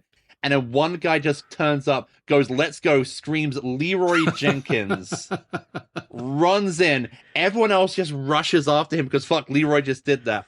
And they all promptly get fucking massacred. And when one of the people in chat is just telling Leroy, "You arsehole," he's like, "I just wanted chicken." Brilliant. But they do bum rush it. They get in straight away. And they find Voloidian Gagnazdiak without any bother whatsoever. And there's this nice little description of him. And, because Corum's worrying, is the dandy dead? But it says, Corum looked towards the next room. Beneath the pointed arch, he led the way forward. Brightness, like the golden brightness he had seen in Limbo, flickered and framed the hump and shape of Voloidian Gagnazdiak. A dwarf, overdressed in silks, ermine and satin, a miniature sword clutched in his coarse hand, a handsome head upon his tiny shoulders, bright eyes beneath thick black brows which met in the middle, a grin of welcome like the grin of a wolf. At last someone new to relieve my ennui, but lay down your swords, gentlemen, I beg you, for you are to be my guests. So, blah, blah, blah, I am powerful, you can't defeat me. And Elric is going to have a go at him, but he lobs what looks like a little yellow ping pong ball at Elric's head, and it knocks him back off his feet, knocks Stormbringer out of his hands. And as soon as Elric was on his feet, fuck's sake, Mike. Voloidian held another ball, and this time the black sword deflected it so that it bounced harmlessly toward the flower wall and then exploded. The heat seared their faces, and the blast knocked the wind from them. Corum saw blackness begin to writhe from the fire left behind by the explosion. Voloidian Gagnazdiak spoke equably enough. It is dangerous to destroy the globes, he said, for now what was in them will destroy you. The black thing increased its size, and the flame disappeared. I am free, the voice came from the writhing shadow. So, at this point, Voloidian stroke Mike goes, roll 7, tiger head, roll. Bat wings, roll 9. Special attack, scythes, roll 18. Largely resistant to black swords. Boom. Hard tiger dudes with bat wings and scythes that are pretty much immune to black swords, but they're not immune to their own scythes. You know what? With the old lizard slan lot who were invading Tanalorn, these are really lame monsters. They're really fucking lame. I think we talked when we did Fortress of the Pearl about how it's like, right, okay, head of a dog, belly of a guinea pig, 3 gardening hose for legs. Oh, yeah. Some of his monsters body of are a really slightly fucking different lazy. dog. That's right, yeah. Yeah. It's, here are some monsters. Does it really matter? They're going to be dead in 2 pages. All right, well, okay. There is that. But when you know how good Moorcock can be when he's into it, when he's interested in doing something really cool, sometimes you get his random bits of animals, monsters, and they are a bit underwhelming. Although, let's talk Warhammer again, and RuneQuest, Beastmen. That's pretty much the entirety of what Beastmen in Warhammer and RuneQuest came from, isn't it? Unfortunately, they are vulnerable to their own scythes. And poor Gagnazdiak has a critical vulnerability. When he was rolling his character up, critical vulnerability to flying cats. Because Whispers jumps on his face and claws his eyes out. Whiskers, as ever, the MVP of these novels. Hands down. I fucking love Whiskers. And, of course, we'll learn from Mike that he had a cat called Whiskers. Oh. Whiskers was a real cat. Oh, lovely. That's nice. After all these years, that never occurred to me, but it's so obvious. Yeah. Like, when you hear it, it's so obvious. Yeah, it is really, isn't it? Yeah. So at this point, I'm thinking, what is the villain's motivation here? What is Voloidian Gagnazdiak's motivation? It's ennui, it's boredom. Yeah. Right? So, again, this is... Cut this out if you want. But, like, I don't know if you remember an old episode of Next Generation called Most Toys, right? Well, you're talking to the right guy. not me, I should point out. We've not got to that one yet. Okay. Obviously not seen it in many, many years, but this reminded me of, there's this episode, and obviously correct me if I'm wrong, but there's a collector who's very, very bored. He has loads of amazing things from around the galaxy. He gets data, right, just to relieve his own boredom. And that character was played by Saul Rubinek, who you probably remember from, like, Unforgiven, lots of things. But it was originally cast as David Rappaport from Time Bandits. Oh, really? And so this made me think, oh, okay, well, he's a dwarf. He's wearing these kind of flamboyant outfits. They describe as being quite sort of handsome. I'm like, now, is this a massive coincidence? You've got a very similar kind of character who's dealing with his own boredom. He's collecting things. And they cast David Rappaport specifically, and I think he pulled out and he died very shortly after. And that's when they cast the other actor. But, like... Yeah, and it's in this enclosed, place that Data can't get out of. I mean, again, I've not seen that episode in such a long time, but that seems like... I mean, it's something that turns up a lot in fantasy and sci-fi, right? You've got a bored, very powerful creature who just treats everything. I mean, there's probably something like that in the original Star Trek series, but yeah, I thought it was really, really an interesting thing, because you can imagine David Rappaport playing Volodya Bagnastiak the way he is. This kind of... He's flamboyant. He was a great actor. I watched Time Bandits the other day, and he's obviously in his mind, he's the star of that film. And I think a lot of kids who were watching it, he was the star of that film, Yeah. I think he killed himself, didn't he? He did, yeah. That's very sad. But really, really shortly after he was meant to be in that Star Trek episode, and whether that was the reason he wasn't in it, or whether he pulled out and then, because he was dealing with alcoholism and all sorts of things. It's very sad. But yeah, that's my that's my unexpected connection from. Yeah, I mean, he is like a Trek villain, isn't he? One of these super bored, super powered. Because I mean, in Trek, it rates from the original series with the Squire of Gothos. Was it? These guys are basically super bored, super powerful sorcerers living in isolation, aren't they? You get these super powerful godlike beings who can do anything, who exist purely so Kirk can hit them with a bit of rock and go, "Ha! Mankind is better than omnipresent space gods because we have the power of the humble rock." It's like with Q in Deep Space Nine. He just turns up, tormenting Picard for whole Next Generation. Turns up in DS9. Cisco punches him in the face, and Q's like, "Nope, not coming back." Yeah, I'm out. Yeah. Oh, they completely ruined Q in Picard, didn't they? Anyway, we won't go into that because. Yeah, we're already been going nearly an hour and a half. We can't start talking about Q in Star Trek. But the villain's motivation, so he's a bored superpower. He can't leave the tower. He's super bored and he wants people's stuff. Jarry is really cheesed off because he's got Jarry's hat.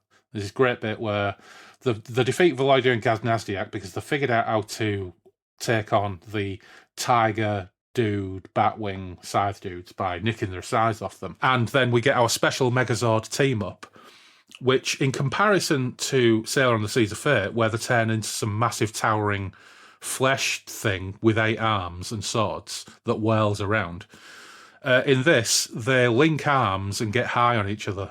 Kind of like some weird Morris dancers with swords. It's like lads out on the town, isn't it? It is. It's like, hey, link arms, kick the door down, Whereas, Sailor on the Seas of Fate, it's this kind of psychedelic nightmare of like almost unimaginable how that would even look. But this is just like, link arms. You've got your sword. You've got your sword. And at first, I'm thinking, is this really lame, or is it sort of hilarious and ace? Because the link arms and they go, we're brilliant, we are, and just start laying about themselves. Yeah, when they go and they find the impenetrable door, Jerry's like, "Oh no, you need to link up again." I'm like, "Oh yeah, and kick the door down." It's so weird. It is so weird. But the tower's getting unstable. Jerry needs his hat. There's this lovely bit where he says they need to get to the treasure room because that hat was specifically tailored to match the rest of his outfit. Therefore, he can't possibly leave it behind, which is brilliant.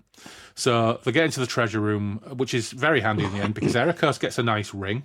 don't think we ever really find out what Ericus gets out of the ring because we never follow that up. But Elric gets a load of banners and quartz arrows, which we find that out in the Vanishing Tower. Doesn't tell you what he gets in here. It just says in the King of the Swords, it just says Jari gives Elric some stuff, and Elric has a bundle of stuff under his arm. But in the Vanishing Tower, it's banners and quartz arrows. So at this point, I'm thinking, quartz arrows for Rakia to use on the walls of Tanalorn. But he doesn't. Elric just lobs them at things. Yeah. Rakia don't get them at all. But Jari insists they'll be just ace versus the reptile creatures of Pio that Thelebkana is leading against Tanalorn. And then he gives Corum a goblet. Is that right? Does the goblet ever get followed up on? I don't think it read does. this the other day, and that's completely slipped my mind. Yeah, I don't think it does. He gets, but I can't remember which one it's in. Is it in the Vanishing Tower where Corum gets his goblet, or is it in King of the Swords where Corum gets his goblet? We can't reread it again because we've already spent too much time on this. But Corum gets a goblet. King of the Swords, goblet. Okay. Oh, and they find a random rune staff. Yes, that's the other thing, of course. That's the other thing. And there's a nice little sort of passage of information about that, actually, because he says, oh, yeah, this other dude, because originally the Vanishing Tower, there was a guy and another guy who ended up getting bored of each other and killing each other. And Voylodian Gagnazdiak has had this place for absolutely yonks, and there is something there, and he has no idea of the power of it. Because it says, where is it? Corum wondered if such a museum has existed before. He went from object to object, inspecting them and marvelling. Meanwhile, Jari handed something to Elric and spoke with him. Corum heard Elric say to Jari, how could you know all this? Jari made some vague reply, then bent with a cry of pleasure. He picked up his hat and began to slap at the dust which covered it. Then he saw another thing and picked that up. Oh, here we go. A goblet. Yep. Take it, he told Corum. It will prove useful, I think. He gives him the goblet in the Vanishing Tower. You know that if there was a Von Beck in this book, it would be the Holy Grail.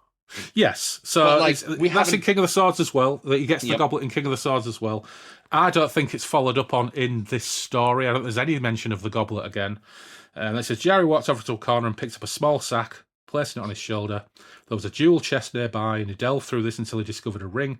This he handed to Ericus. This is your reward, Ericus, for helping to free me from my captor. He spoke grandly but self-mockingly. Even Ericus smiled then. I have the feeling you needed no help, young man. You are mistaken, friend Ericus. I doubt if you have ever been in great peril. He took a lingering look around the room and then lost his footing as the floor tilted once more, etc., etc., etc. Exactly the last thing is it's in his pride, Voylodian showed me his possessions, but he did not know the value of all of them. He killed the Traveller and brought this with him. The Traveller was right in assuming he had the means to stop the tower from vanishing, but he did not have the time to use it before Voylodian had slain him. Jari displayed the object. It was a small baton of a dull ochre colour. It seemed hardly valuable. Here it is, the rune staff. Hawkman had this with him when I travelled with him to the Dark Empire. So there we go. We get our little meta reference to the Hawkmoon saga as well, even though Hawkmoon doesn't actually appear in this book. And they escape the tower, find themselves back in the Cyan Desert, where they destroy the machine after a nice little exchange between Jari and Elric, where he asks Elric to give his regards to his brother Moonglum, to which Elric goes, huh? You know Moonglum? And he says, oh, well, yeah, whatever. And then Elric goes back to Tanalorn to thwart the Pantangian sorcerer's plans, thanks to the items from the Vanishing Tower, but at great cost and a typically brutally downbeat ending for an Elric story, which, until I reread this a couple of days ago, I'd completely forgotten about the end of the Vanishing Tower. It's pretty dark, isn't it? Elric's babes don't come out of anything well, do they? No. Up until that point, I was thinking Thelebkana. After 3 books of Glandith, I think Thelebkana, he's got cuddly, really. Yeah. I always sort of think of him as like Demis Roussos. I don't know where I got that from, but like a big Greek guy with a massive beard in a big frock, and I think it describes him as, he was mostly harmless. He just dabbled in the dark arts before he got obsessed with Elric and had this vendetta against him, and then he bloody goes and kills my Shella.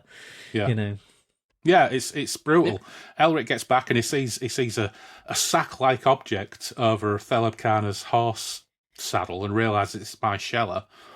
And by the time he actually tries to rescue her, she gets about 3 words out, then dies. Oh, terrible. Terrible ending for poor Marshalla. It felt to me like Thelebkana feels like... Oh, God, what's the name of the villain from Stormbringer? Like the sorcerer who tries to emulate Jaggreen Lear. Jaggreen Lear. Yeah. The theocrat of Pantang. Yeah, it just feels like, a second run of Jaggreen Lear, but couldn't, because of the being written out of sequence, couldn't have that character turn up earlier to piss off Elric here.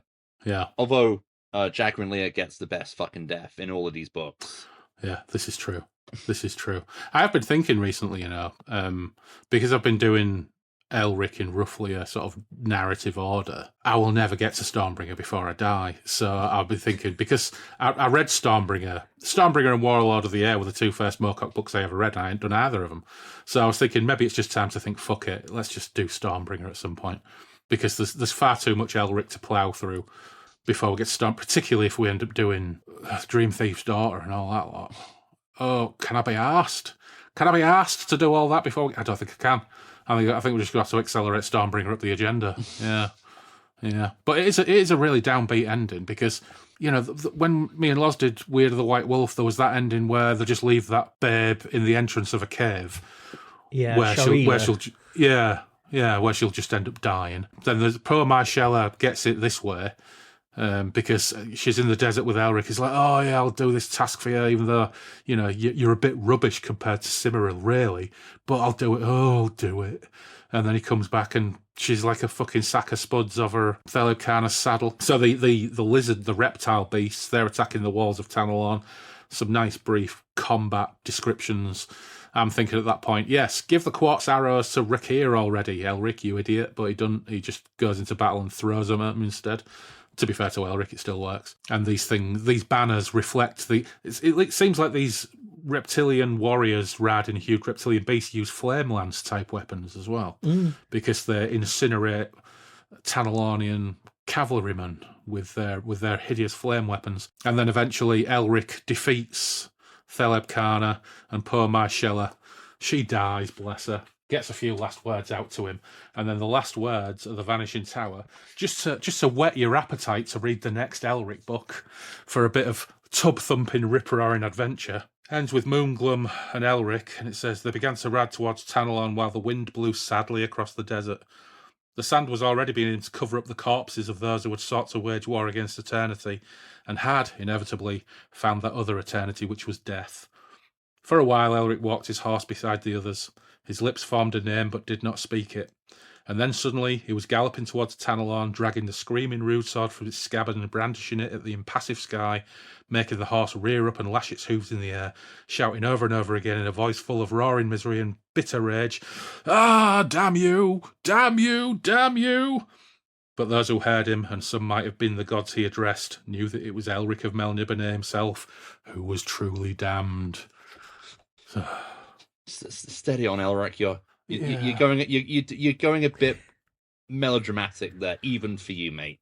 Yeah, it's funny how when it comes to kind of sword and sorcery style novels, for Elric, they always go in reverse. He starts having a good time in a pub. These stories tend to start with him and Moongloom in a tavern, with Moongloom getting really annoyed because he's giving giant Melnibonian dragons to a landlord for 2 bowls of soup and some bread and a couple of breakfast wines. And at the end, with him going, "Oh, the world is shit and all my birds die horribly." Yeah. Dear, oh dear. Ericos, meanwhile, just wanders off after he says, "Oh, this Tanelorn place sounds I'm pretty jazzed. It sounds awesome." And Jerry says, "Oh, not this Tanelorn for you, Ericos, old chum. Oh no, this would be disastrous." So Ericos nods sagely and goes, "Okay, I'll find my own Tanelorn," and pisses off on his horse. And Jari and Corum return to the 15 planes and find another quite different Tanelorn. Because Tanelorn's for everybody. Everybody gets a Tanelorn apart from Ericos, of course. But this Tanelorn has only one occupant. It's a cool description of Tanelorn. I like it. It's very swish. But it's only got one occupant. And it's Quill, the lost god Quill, with his 4 legs and his 7 arms or whatever he's got. Because, of course, what we know from the Corum books is all the way through, not that they've come in that handy in this book, but Corum has had the hand of Quill, the eye of Rin. The hand of Quill, of course, just randomly reaches out and strangles people he likes, Stormbringer style, but also comes in quite handy at other times. And the eye of Rin, would summon warriors from a dead plane, the last people that were defeated by Corum, and bring them back as zombies to fight. But there's not really come into play in this novel. But Quill is there, and I've got to say, it's a long time since I've read this. I think the ending to this book is pretty fantastic, really. Yeah. It's got a bit of a... On one hand, it's got the big Deus Ex Machina with the Return of the Lost Gods, but on the other, the return to Luomanesh to see the state of it all, after Ertil the Sorcerer's Cloud of Contention spell has done its work, is really fucking grim. It's really horrible. It's I think it marks out the Corum books once again, certainly the first trilogy of Corum books, as just having a little bit more special sauce than some of the other Moorcock stuff. Oh, it's brilliant. It's an absolute slam dunk bringing in the two gods at the end, because I remember reading these as a kid, and that was a massive bolt out of the blue. I was not expecting that. I think maybe if you were to read it in a more sort of sophisticated, age, you would think, well, obviously he's going to bring Rin and Quill back, right? Yeah. But I found an interview with Moorcock, and I don't know about Quill, of the hand, but he said, "Oh, I never knew that the wading god was Rin with the eye. Yeah. I never, but it seems so perfect. Like he's right there in that first book early on. Oh, they say he searches for his soul, and how absolutely incredible to have him come back into it, but not really, as a sort of feature of the landscape almost. Yeah. And he comes right back in at the end and meets up with his brother, and they just absolutely, decimate the multiverse. I thought that was absolutely fantastic. And like Quill, he's a bit of an arsehole, but he's really likable. Yeah. He's like, I can get on board with this guy. He's very practical. Yeah. He doesn't honour any of his bargains. He doesn't say, he claims he didn't make any bargains. He just does what he wants. Yeah. I love the Wading God. I always thought was great. It's just a really brilliant image. This specifically for that world in which it's set. The whole idea of the Wading God is just fabulous. But yeah, Quill, they have that big philosophical discussion about gods and power, and Quill's talking to Corum like he's talking to a simpleton. And Quill is like the ultimate atheist. Quill is a lost god, but he's having this... It's not even a debate. He's telling Corum, you know what, they might call me a lost god, but I'm not a god. And these people, these gods that you're on about, you've just created them. You've created them out of your own head and invested them with power. And that is your power. They're not powerful, you're powerful. And they are entirely your creation. And they're about as pathetic as you are, is basically the subtext of what he's saying. He's treating him like an absolute simpleton. And then he says something along the lines of, you know what, me and Rin, we had our day, but we had this scenario where as long as the eye of Rin and the hand of Quill were together, we could never get back to doing what we used to do. But you know what? If you want to give me my hand back, you can. And Corum's like, oh, take it. While Jerry's going, for fuck's sake. No. Steady on, you idiot. Because I don't know whether Jerry's thinking, oh my God, we're just going to unveil another even more powerful god than the Chaos Gods. But actually, you're right. It does turn out Quill's actually all right, Quill's actually all right. And he takes them to a giant castle in the sky, which looks like Relina. And they meet Mabelard. I love the description of Mabelard with the blank face. Beautifully captured by Bob Haberfield on the cover of the Mayflower edition. And Mabelard is just a massive arsehole. All his cronies are there. But they all come across like just a bunch of arrogant simpletons as well. And Quill's talking to them like they're a bunch of idiots too. And then he just summons all these swords out the air and says, oh, I'll take care of these, Corum. You just disappear. And he taps Jerry on the shoulder and Jerry disappears. Before he taps Corum on the shoulder, he's like, take the iron and throw it in the sea. See you later. And taps Corum's shoulder and boom, they're gone. Quill murders all of the gods of chaos that are remaining to be killed and just wipes them all out. But before they do, Mabelard says, bring back all the forces of chaos from the realms to defend us.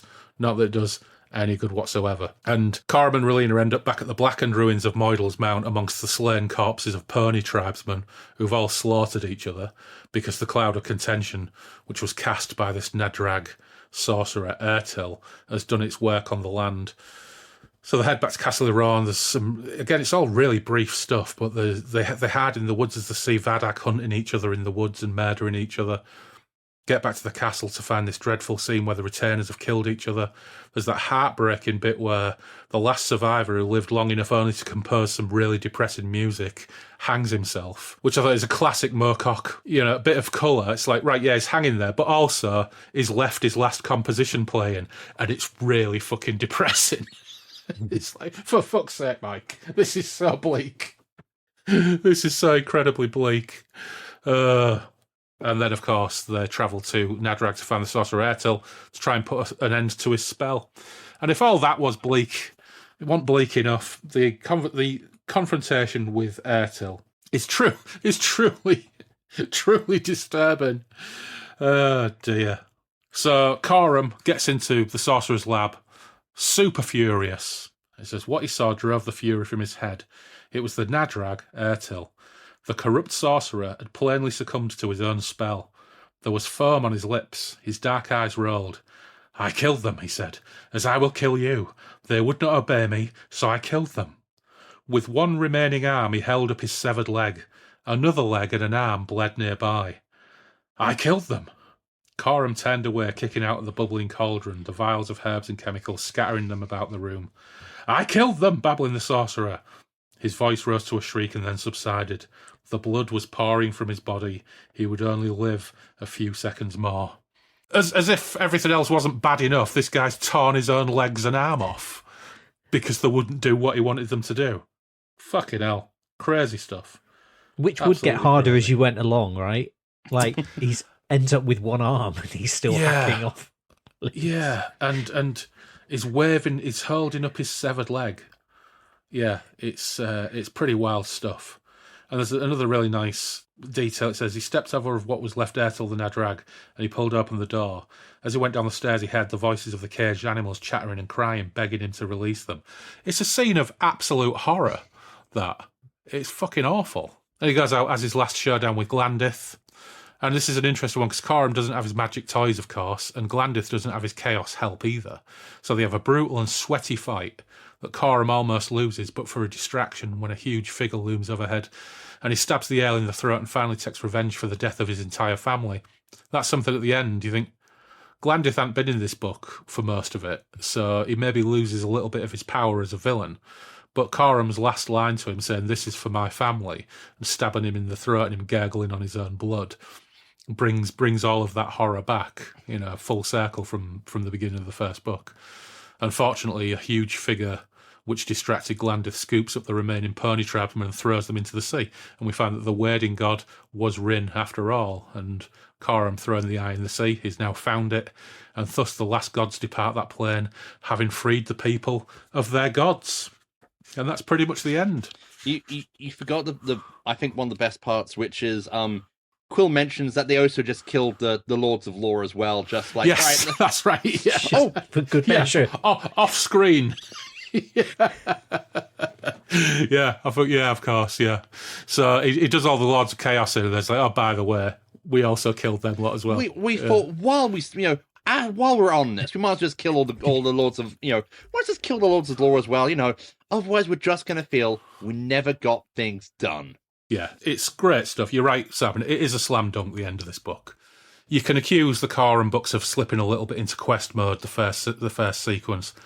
Not quite as much as the second trilogy, I don't think. I think they're a little bit more guilty of that. But the payoff, I think, even though it is, on one level, it feels a bit cheap, having Quill and Rin turn up in the last 4 pages and completely decimate the whole Law Chaos pantheon and leave it as a world without gods.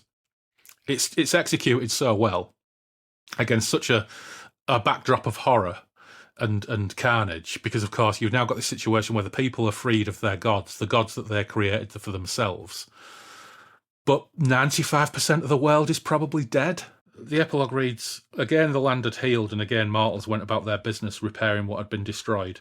A new king was found for Luanesh, and the Vadag who had escaped death returned to their castles. At Castle Iran by the sea, Corum, hailing Ersi, the prince in the scarlet robe, recovered his health thanks to the potions of Jaria Cornell and the nursing of the Lady Rowena, and he found a new hobby for himself, remembering what he had seen at the doctor's house when trapped upon the plane of Lady Jane Pentalion, which was the manufacture of artificial hands. He had yet to make one that satisfied him. One day came Jerry Aconel in his hat with his big bag on his back and his cat on his shoulder, and he said goodbye to them with some reluctance. They begged him to stay to enjoy the peace they had earned. For a world without gods is a world without much to fear, said Corum. That is true, Jerry agreed. Then stay, said the Lady Rowena. But, said Jerry, I go to seek worlds where gods still rule, for I am not suited to any other, and, he added, I would hate it if I came to blame myself for my misfortunes. That would not do at all. Gods, a sense of an omniscience not far away, demons, destinies which cannot be denied, absolute evil, absolute good. I need it all. Corum smiled. Then go if you will, and remember that we love you, but do not despair entirely of this world, Jerry. New gods can always be created. Oh, you gotta love Jerry, haven't you? What a fucking ace character. And that was the Prince in Scarlet Robe. That was the end of the King of the Swords. But wise words from Jerry is, people don't want to have to blame themselves for shit things, therefore they will invent pantheons to get over it, It's really interesting that Jerry, he's always been a creature of another place, another time, and not this world, and that he's just not interested in living in this world without gods. He's got to move on and find something else to do. It's like he's driven on. He knows he's got more work to do. He can't just chill out. I mean, the sort of assumption is Corum is now going to live a long and healthy life with his love, and he gets the happy ending he wanted. I mean, we know that's not the case, but yes, I'm kind of, but kind of not. If anything, Jari is the character who is most like the Doctor. He is a flamboyant dandy with strange eccentricities who can never stand still for a bloody minute. And the moment he's helped save the world, is like, right, I'm off. I need to find something else to occupy my time. Yeah. I think it's also the closest thing to... It's probably the most identifiable, because those words that he speaks at the end, he's fully in recognition of the fact that we create pantheons and we create systems of belief so we can evade responsibility for what we do to each other. And he's fully cognizant of that fact. He's fully aware of it, but he's absolutely shameless in saying, but you know what? That's the way I like it. I don't want to have to apportion blame to myself. I want to blame it on X, Y, or Z. And that's why he's like that strange combination of factors that on one level, he's charming, he's got great sartorial flair, he's got an excellent cat, he's a good guy to have around, he's light, he's witty, he's the very opposite of the heavy dudes that Corum referred to, i.e. the other versions of himself. But also, he is part of the system, and he supports it and maintains it, and is part of the problem. And he absolutely acknowledges that. And that's what, in a way, makes him both frustrating and charming, and most like us than any of the other characters in these books. Because, we all moan about fucking credit cards and debt cycles, but we've all been in a situation where we've wanted that art book or that RPG or that CD or that car or that whatever it is, and we've got ourselves into hock to get it. Yeah. It's brilliant. That's why Moorcock's brilliant. For all of these books' faults and how fast they were written and everything else. It's good. And I spoke to a lot of people who say that their favourite, whilst it wasn't the first, their favourite Moorcock is the first Corum trilogy. And with these rereads, I think, much as I loved the history of the Rune Staff, I thought in its weakest moments it was much weaker than Corum in its weakest moments. And whilst the history of the Rune Staff has got lots of food for thought, just the fact that you can look at one paragraph of dialogue from Jari and mull it over in your head for about half an hour afterwards and think this is just fucking great characterization and great commentary on what a shit pile we all are as people. It's fucking ace. I love it. Final thoughts on King of the Swords and the Vanishing Tower. Simon. Well, I made some notes that I didn't get to. Vanishing Tower, inspired by Krull. But when we were talking about Voylodian throwing his ping pong balls, I mean, that's Hawk the Slayer, isn't it? Right? Yes, it is. Yeah. But yeah, the king himself, the titular king. Yeah, we don't get a lot of him. When we find him, he's faceless. I think he's literally faceless. There's just not really anything. But he's just like, he just represents chaos, I suppose. Yeah. But yeah, and I think Moorcock, again, he's writing all these books at such a pace.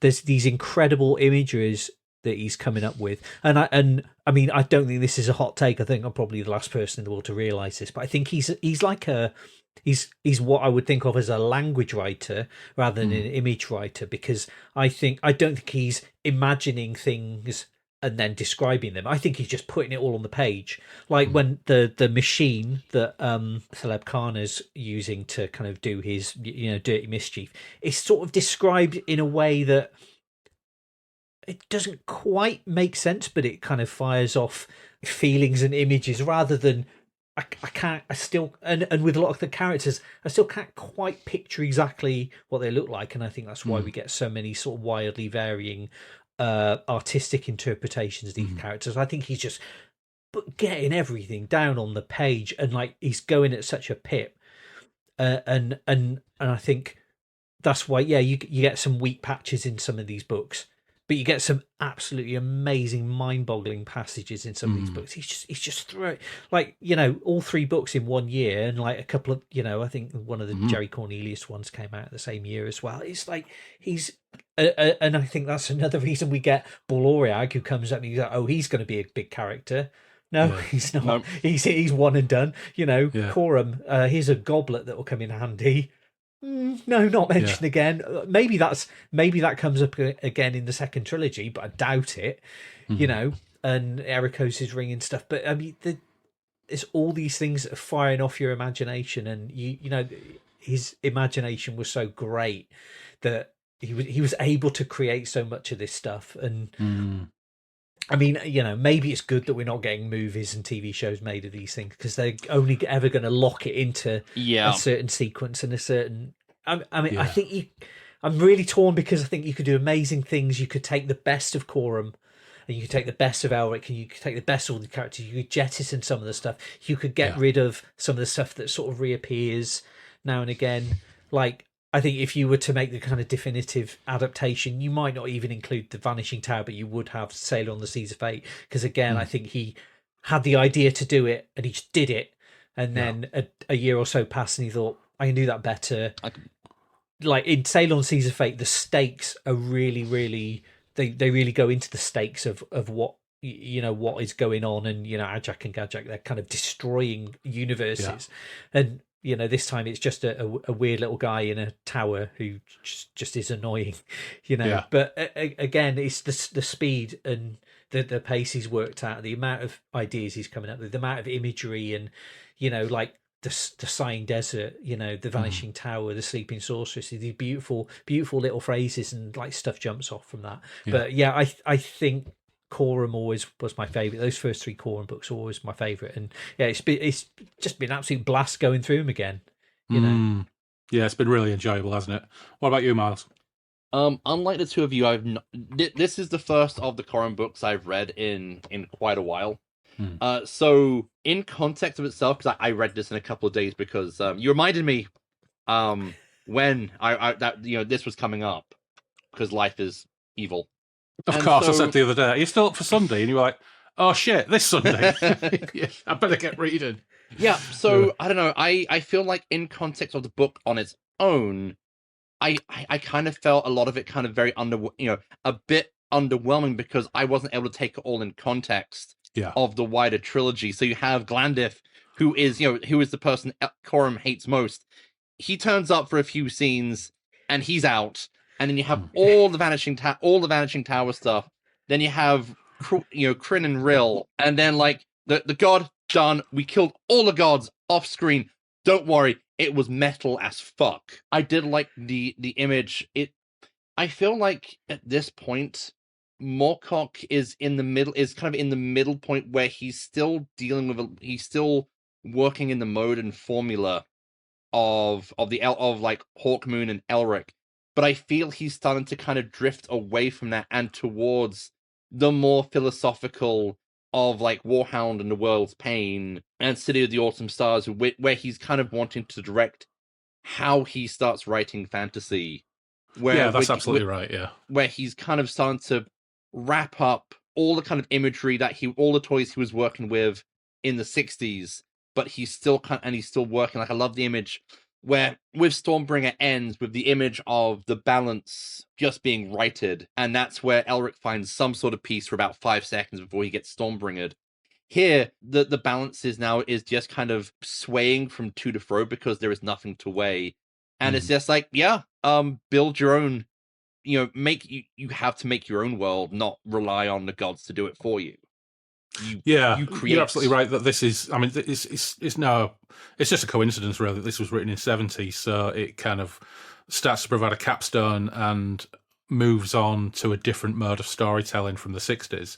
But this year, I think we talked about it last time out, I think he published 8 or 9 novels this one year, or wrote 8 or 9 novels this one year, and this definitely is a transitional novel. The end of this sequence is it's definitely a transition into a new mode of storytelling. And do you know what I had to say about that? Bastard. It's like with Douglas. Like the thing about Douglas Adams, he creates so many different, wonderful, strange science fiction ideas, which he just uses as a throwaway gag, and you just sit there reading it and you're going, you could have done an entire novel about that, and you just went, what? And you just went in 2 sentences. You just did it as like a side gag for Peter Jones to deliver, and you're like, magnificent git. Yeah, stole half of them from Robert Sheckley, but I get your point. Yeah.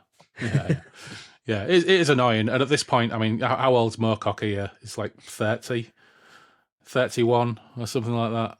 Yeah. In fact, I think it's how old is he now? 83. So this is 55 years ago.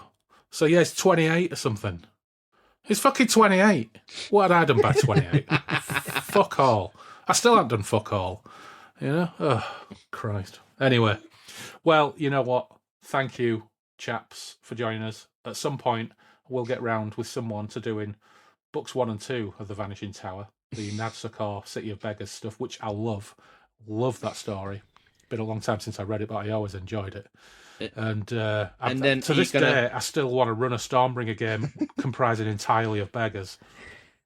Yeah. And then when you do the Vanishing Tower, are you just gonna go back to the files for this episode, just cut all this Vanishing Tower stuff out, and then just slot it neatly into this one? So in the middle of that podcast, the guests entirely change, and you don't mention why. No, I'll probably just get to the end of the City of Beggars story and just go, and if you want the other story, listen to episode 119.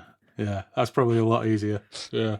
Or I could just copy and paste this entire 2 hours in and make it a 4-hour podcast. Yeah. It's what Mike would have done. Yeah, it probably is, isn't it? Because, I mean, I bet Mike was really pissed off when he looks back on this. He could have copied and pasted the end of The Vanishing Tower and then just edited little bits, but instead he must have sat there with his manuscript from last year and a type on the left and a typewriter on the right, just making sure he got the dialogue right, because it all does match perfectly. Yeah. Word processors, they created so many shortcuts. It's a little bit of a shame it wasn't a little bit more sort of Rashomon, just layering in a lot of different threads. But, he was just going at such a speed. And again, I think it was just like, it's the idea to do it, the idea to put these characters together who are the same character. Yeah, well, it was lovely, and it was great talking about it. And Simon, it was lovely talking about all this sequence with you as well.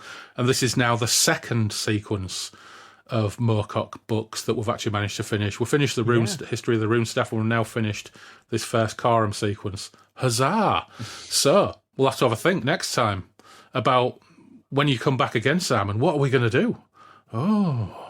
Maybe mix things up a bit. Roke and the stallion and the ram, and well, I don't know, because we might take you off the vegetables and put you on the meat. or something in Withnail and I language. I'm going to take you off the vegetables and transfer you to the meat. Careful, he's going to have you doing the two spy novels. Oh, well, you know what? We can have a conversation about these things, can't we? And Miles, I'm sure we'll have a chin wag at some point about what we do next as well. Oh, yeah. Hashtag not fucking Danus. Yeah. Not Danus, please. Not Danus. The question is, I'm probably going to get a message from you saying, Gore or Danus? Oh, you know what? I would have to be in a really strange place mentally to end up messaging you and giving you that choice. But I'm not ruling it out. I'm not ruling it out. Is there a Danish podcast out there that you'd be competing with? Funny enough, no. I don't think there exists a single other Danish podcast other than the one we did. I'm pretty going to be scared of the answer. Is there a Gore podcast? Oh, well. I don't know. I've never looked into that because what kind of rabbit hole might it lead you down?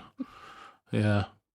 But you know what? Google it. Gore podcast. They could have us on as guests, couldn't they? I've read one. It was shit. Have me on. Movie was good. Actually, yeah, the movie was good. Gore fun, was wasn't good. It? Yeah. Because it got rid of all the wanker bits. Yeah. Got rid of all the weird wankery bits. And just kept the good stuff and had Oliver Reed being a weirdo. Can't really go wrong with that, can you? That reminds me, I just joined the Criterion channel because The Devils is on this month for the nunsploitation selection they've got, and it's just like, right, this might be the only way I see The Devils because I live in America, and guess what film you can't get on physical media for love nor money? I've got the BFI DVD from a few years ago. Still never watched it. I can't find it. It's around somewhere. Yeah, I'll have to dig it out, and then when you've watched it, we can compare notes. Yeah. All right, chaps. Great to talk to you. We'll see you next time. Take care. Bye-bye.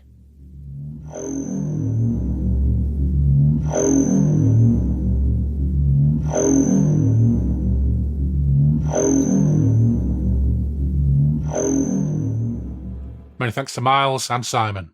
Miles is, of course, the co-host of the Casual Trek podcast, along with his pal Charlie. Charlie is a lifelong X-Men fan. Miles is a lifelong Doctor Who fan. If anyone can objectively rank every single episode of Star Trek on a big list, it's got to be the two people who think that Star Trek is pretty decent. Episodes of Casual Trek are out every fortnight, and, at the time of this upload, the latest episode, Hollow Dickery, looks at a trio of holodeck-focused Trek instalments, or, as Sean Ryder called it, the Holiday Deck. And Simon is the co-host with his good lady of Can I Pod with Madness, a nostalgic trawl through old issues of mostly Kerrang, occasionally Metal Hammer, and, in at least one instance, Q Magazine, mostly from 1987 to 1989. Expect lots of tangents, barely any musical knowledge, and way too many mentions of Christaberg on a podcast that's supposedly about metal, but, well, here they are, selling it in their own words. We still need to do an advert. I would say that we look at Kerrang and Metal Hammer from 80s to 90s. Started because someone once had a load of magazines that they had kept, just gave me a load, which obviously you then started looking at, and the rest is history. But sometimes you talk about other things, don't we? I think this is the least metal podcast that there is. Yeah, probably. Why should people listen? Oh, God, I don't know. I can't think of any reason why you would choose to listen to this. Okay. Well, there's your ad. And now, Can I Pod with Madness has a Patreon too. So, if, like me, those old metal mags were part of your formative years, and you want to hear them dissected with a massive dose of witty repartee and frequent reminders of the existence of Lisa Dominique. It's almost Halloween, Simon. I hope you did read her vampire novel. Or, unlike me, you also have an unhealthy obsession with the film Armageddon, then this Patreon is for you. Support the podcast, or invest at a higher tier and get actual physical copies of the mags they're covering so they can free up space in their gas cupboard. So search Patreon Pod with Madness, or check out the link I'll drop in the show notes. Both of these podcasts are available on all the usual podcatchers. Check them out and leave them a 5-star review. I need to pull my finger out and do that myself, as it happens. But in the meantime, I'll just take time to thank our patrons. First, those without tier. Anthony Piconti, Tim Cardos, Dave Dempster, and Sebastian Weetabix.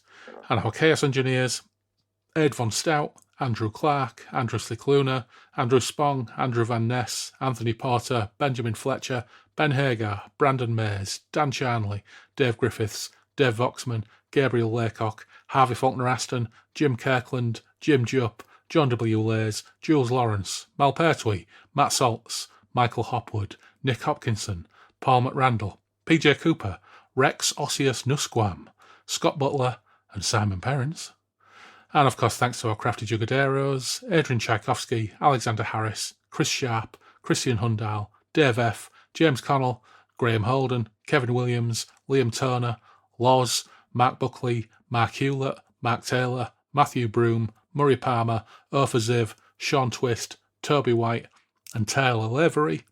And eternal thanks to our patron demons, Action Edmonds, Alistair Davison, Andy Darby, Brian Henderson, David Lee, Derek Clunan, Fred Quiche, Gareth Wilson, Glenn Sawyer, Greg Faulkner, Gwen Barlow, Ian Stead, Janie Stim, Jason Vogel, Joachim Sund, Joe Monty, Johan Hiarper, Jonathan Sharp, Lee Gary, Liam Jones, Marius Latauskas, Mark Hebden, Miles Reed-Labato, Neil Burton, Paul Hillary, Randall Gatlin, Steve Round, Tom Murphy, Tone Malazzo, the OG patron Norman Beresford, and last but never least, Robert McMillan. Okay, enough of my blather. Don't forget you can follow us on Instagram and Blue Sky with the handle @BreakfastRuins. You can email us at breakfastruins@outlook.com. The webpage is breakfastintheruins.com. We have our Patreon page too, of course, and there are a few extra odds and sods on there. But until next time, take care, stay safe, and we will meet again soon on the Moonbeam Roads.